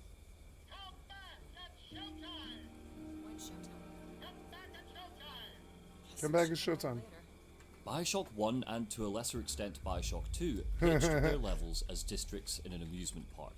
Bioshock Infinite pitches its levels as the rides. They're roller coaster levels, ushering you on to the next cool thing and diminishing the tools needed to explore at your own pace. Backtracking is incredibly limited because bombastic set pieces needed to feel unexpected. You'll lock yourself off from explorable areas without meaning to. Fink reaches out to Booker and asks us to come and audition to be his new head of security at the Good Time Club, a bar reserved for the upper management of Fink's company. If we want to go to the club straight away and find out what Fink's deal is, we're told strictly that we need to come back at showtime. But showtime only triggers if we track down Shenlin's workshop first. The same goes for later when we need to find tears in Emporia. One of those tears is in Columbia's National Bank, an area we will find during early exploration, but Elizabeth will refuse to unlock the door if we haven't triggered the next story beat. There's no map now because progress through a level is always so clear. Instead, there's some diegetic signposting, which is great for I don't know, that's boring me. What?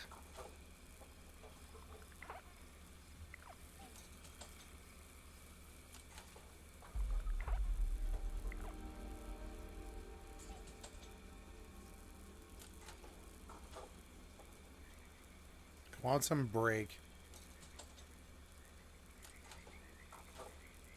A perfect series of games. Yeah, right.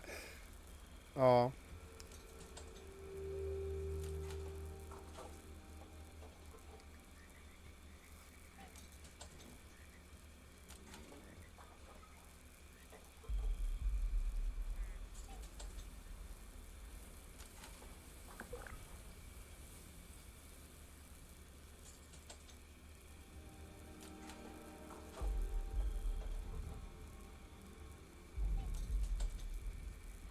The wasted potential of it.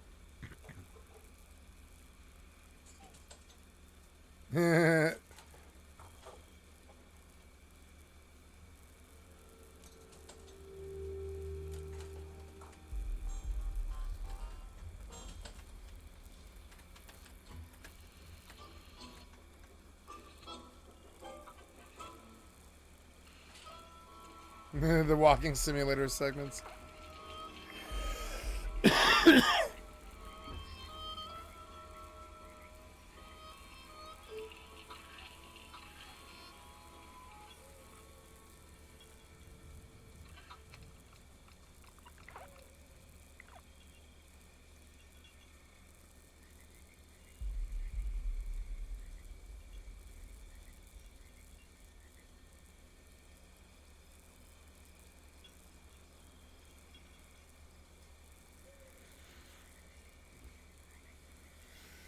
the most iconic horror franchises of all time. Thank you, Totally Pointless TV, for the excellent content for my stream. I'd like to sub to your channel. Let's look at a Morrowind remaster before I watch that. See if I can find what I was actually looking for. Yep, here we go. So now you can tap. Thank you, Gamer Zach, for the excellent content for my stream. I'd like to sub to your channel. That's what I'm looking for, because, like, even if the combat sucks, if it looks this good, I don't care. It's such a deep game. I know this is what we've all wanted since the It's release the of magic's okay. The magic has always been good. It's a good system. You can just sit magic the whole game and do whatever I want. Levitate and breathe underwater and do all the cool magic stuff and everything. That's a great magic game.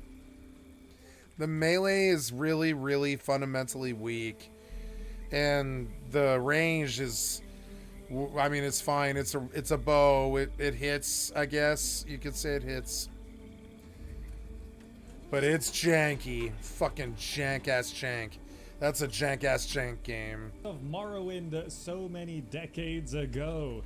And I can show you today.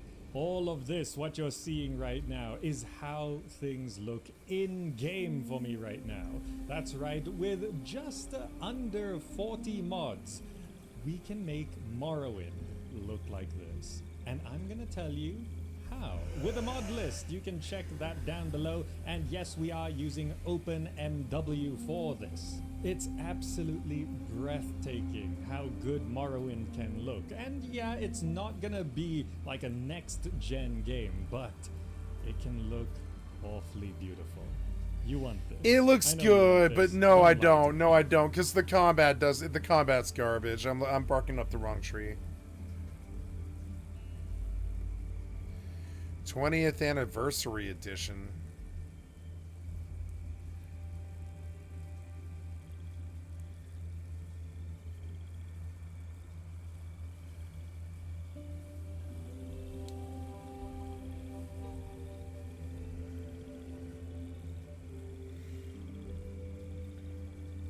Oh yeah, Sky Oblivion. Yeah. Welcome to the road to Sky Oblivion. That's a more viable thing, running Oblivion in the Skyrim engine. World map has a total of 600 interiors, with 260 completed, or roughly 40%. Future. Time will tell.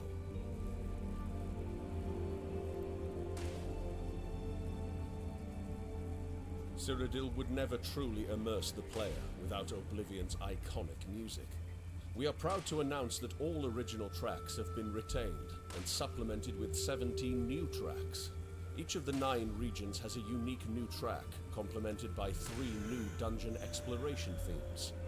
Additionally, the atmospheric music for the Oblivion realms has been updated for an even more absorbing experience. In regards to DLC, our focus is travel between major towns and cities using Silk Striders, which are Morrowind upgrades through an installer. MGSO is not the only graphics mod available though. Hit rate is calculated on the basis of your skill with that weapon, your agility, luck, and current level of fatigue. Magic works slightly differently. Your spells will always hit, but there is a chance... No good, too old. Unfortunate. No good. 17 games and 24 years with a variety of successes and failures. But when it comes to the most impactful of the bunch, it's usually agreed that Silent Hill 2 claims that title. A game that explores multiple themes, from loss and depression to denial and marital woes, delving into the darkest aspects of human nature and examining our psyche in a manner few others have even come close. Released in 2001, this game was a cult hit and continues to be hailed as one of the best psychological horrors ever created. With a remake just around the corner, I thought it was a perfect time to look back at this masterpiece and try to understand exactly why it worked and why there's so much hesitation around its revival. How can you sit there and eat pizza? Silent Hill's a franchise I've talked a lot about on this channel, and there's a reason I talk about it so much. It's one of my favourite franchises of all time, and a core reason why I wanted to make videos in the first place. Who would even think of doing something so All those... No. Why won't So, you approach? I again, keep we're asking you heading to a dark approach. place. Please We're heading approach. back. to Silent. Damn it, now the mobs are on me. I asked you to approach that like an hour ago. Go back, you piece of shit. Piece of shit. I told you to approach that so long ago. You know I did. I did it on stream. Staring in the mirror, damn it. asked if a woman named Mary could really be here. Mary, could you really be in this town? At this point, we don't know who Mary is, but this intro instantly calls James's mental state into question. It's like he's not sure he even exists, touching his own face to confirm his reality. Stepping from the sink, we take control and have a little mooch around the abandoned stalls, but before we talk about anything else, can we just appreciate that this game has working mirrors? Like, this is a 22-year-old game. Now compare that to Dead Island 2, which came out a few months ago, and the difference is insane. In fairness, this effect was achieved with a bit of trickery. They actually created 2 identical rooms, each with a copy of James moving around, an illusion that mimics Hey, the if it effect of the works. mirror. Naturally, this is very resource intensive. It would only work in small spaces like this restroom, but it's a clever idea and a testament to the ingenuity of the developers. No shade at Dead Island 2 either. I enjoyed my first playthrough, and the fact that the game even exists after 12 years of development hell is a miracle in itself, even if the ending is dog shit. Oh wow, wait, that's the end? Leaving the toilet, we step into a vehicle abandoned across multiple spaces. We pay it no attention. And I want Dead Island 2, but not for that kind of money. Buy in a couple years. How we found ourselves here. In my restless dreams, I see that town. Silent Hill. You promised you'd take me there again someday. But you never did. Well, I'm alone there now. So it appears we're already in Silent Hill, at the behest of our wife, but there's a big problem. Said wife, she's been dead for several years. Mary died of that damn disease. Mary died of that damn disease. Why am I looking for her? Now, despite knowing this, James chose to ignore his better senses and headed off at once to find their special place. It establishes James as a desperate person, someone suffering greatly from their grievance, still unable to accept the loss of a loved one. Could Mary really be there? Leaving the viewpoint, we take a map from the driver's seat and ditch the car, beginning our descent down a long, unsettling forest trail. To some, this section was irritatingly drawn out, but it is a very carefully crafted section. It wasn't long just for the sake of it, it serves a purpose. Aside from increasing our suspense with the mounting music and monstrous growls, the path literally represents that James is heading to a point of no return. He's descending too far to turn back. After following this path, the only way is forward. It's kind of like bookmarking 4chan. Once you go that far, you're fucked. Eventually we stumble across a graveyard, where, much to our surprise, we run into a normal person, and I use the term normal loosely. Excuse me, I'm sorry. I No, was it's just... okay. I didn't mean to scare you. I'm looking for someone. Her name's Angela, and after a cagey introduction, she reveals that she's also looking for someone. Her mother. My mother. Your mother. But on a more interesting note, she has an ominous warning about the town of Silent Hill. This town, there's something wrong with it. It's kind of hard to explain, but... Is it dangerous? This conversation's uncanny, and not just because of the handcrafted animations, flex, but from the tones they use. Tones that don't seem to reflect the strange situation they found themselves in. And it's not just the fog either. Okay. This could be wrapped up to iffy voice acting, which some people might argue, but I think these interactions add to the dreamlike uncertainty. Everything and everyone is ever so slightly not right in ways that are hard to pin down, but glaringly obvious. I'm looking for my mama. I mean my mother. Something that's a really hard line to walk. I mean, just look at Homecoming. That game tried a similar effect, but they just came off as skinwalkers like reptiles. It is not easy. No one ever leaves this house. Whatever the case, a common thread shared across almost everyone we encounter is the search of missing people. James is looking for his wife and Angela, her mother. The town is attracting lost, lonely souls who, as James says, don't care what happens to them. I guess I really don't care if it's dangerous or not. Angela stays behind, wanting time to gather her thoughts, and aside from a few awkward interactions... What is it? Oh, nothing. We have no choice but to leave her. Aren't you looking for someone? That's right. Man, James is a zero charisma motherfucker. That's right. Exiting the graveyard, where the melancholy music stops and the imposing metallic sounds continue. Following this second short track, we pass over a concrete walkway and finally arrive at our destination, the foggy, abandoned streets of Silent Hill. Apparently Mary's waiting in our special location, which James thinks is Rosewater Park, so heading there should be our first goal. And following the road deeper into the fog, we stumble across a large puddle of blood, with something lurking in the distance. It's a stumbling humanoid shape, one that moves just out of sight, and like all great horror protagonists, we decide the best course of action is tracking this thing down. Who knows? Maybe Mary's been on the lash and she's pissed out her mind stumbling around town. We just can't take that risk. The fog is back in all its glory, and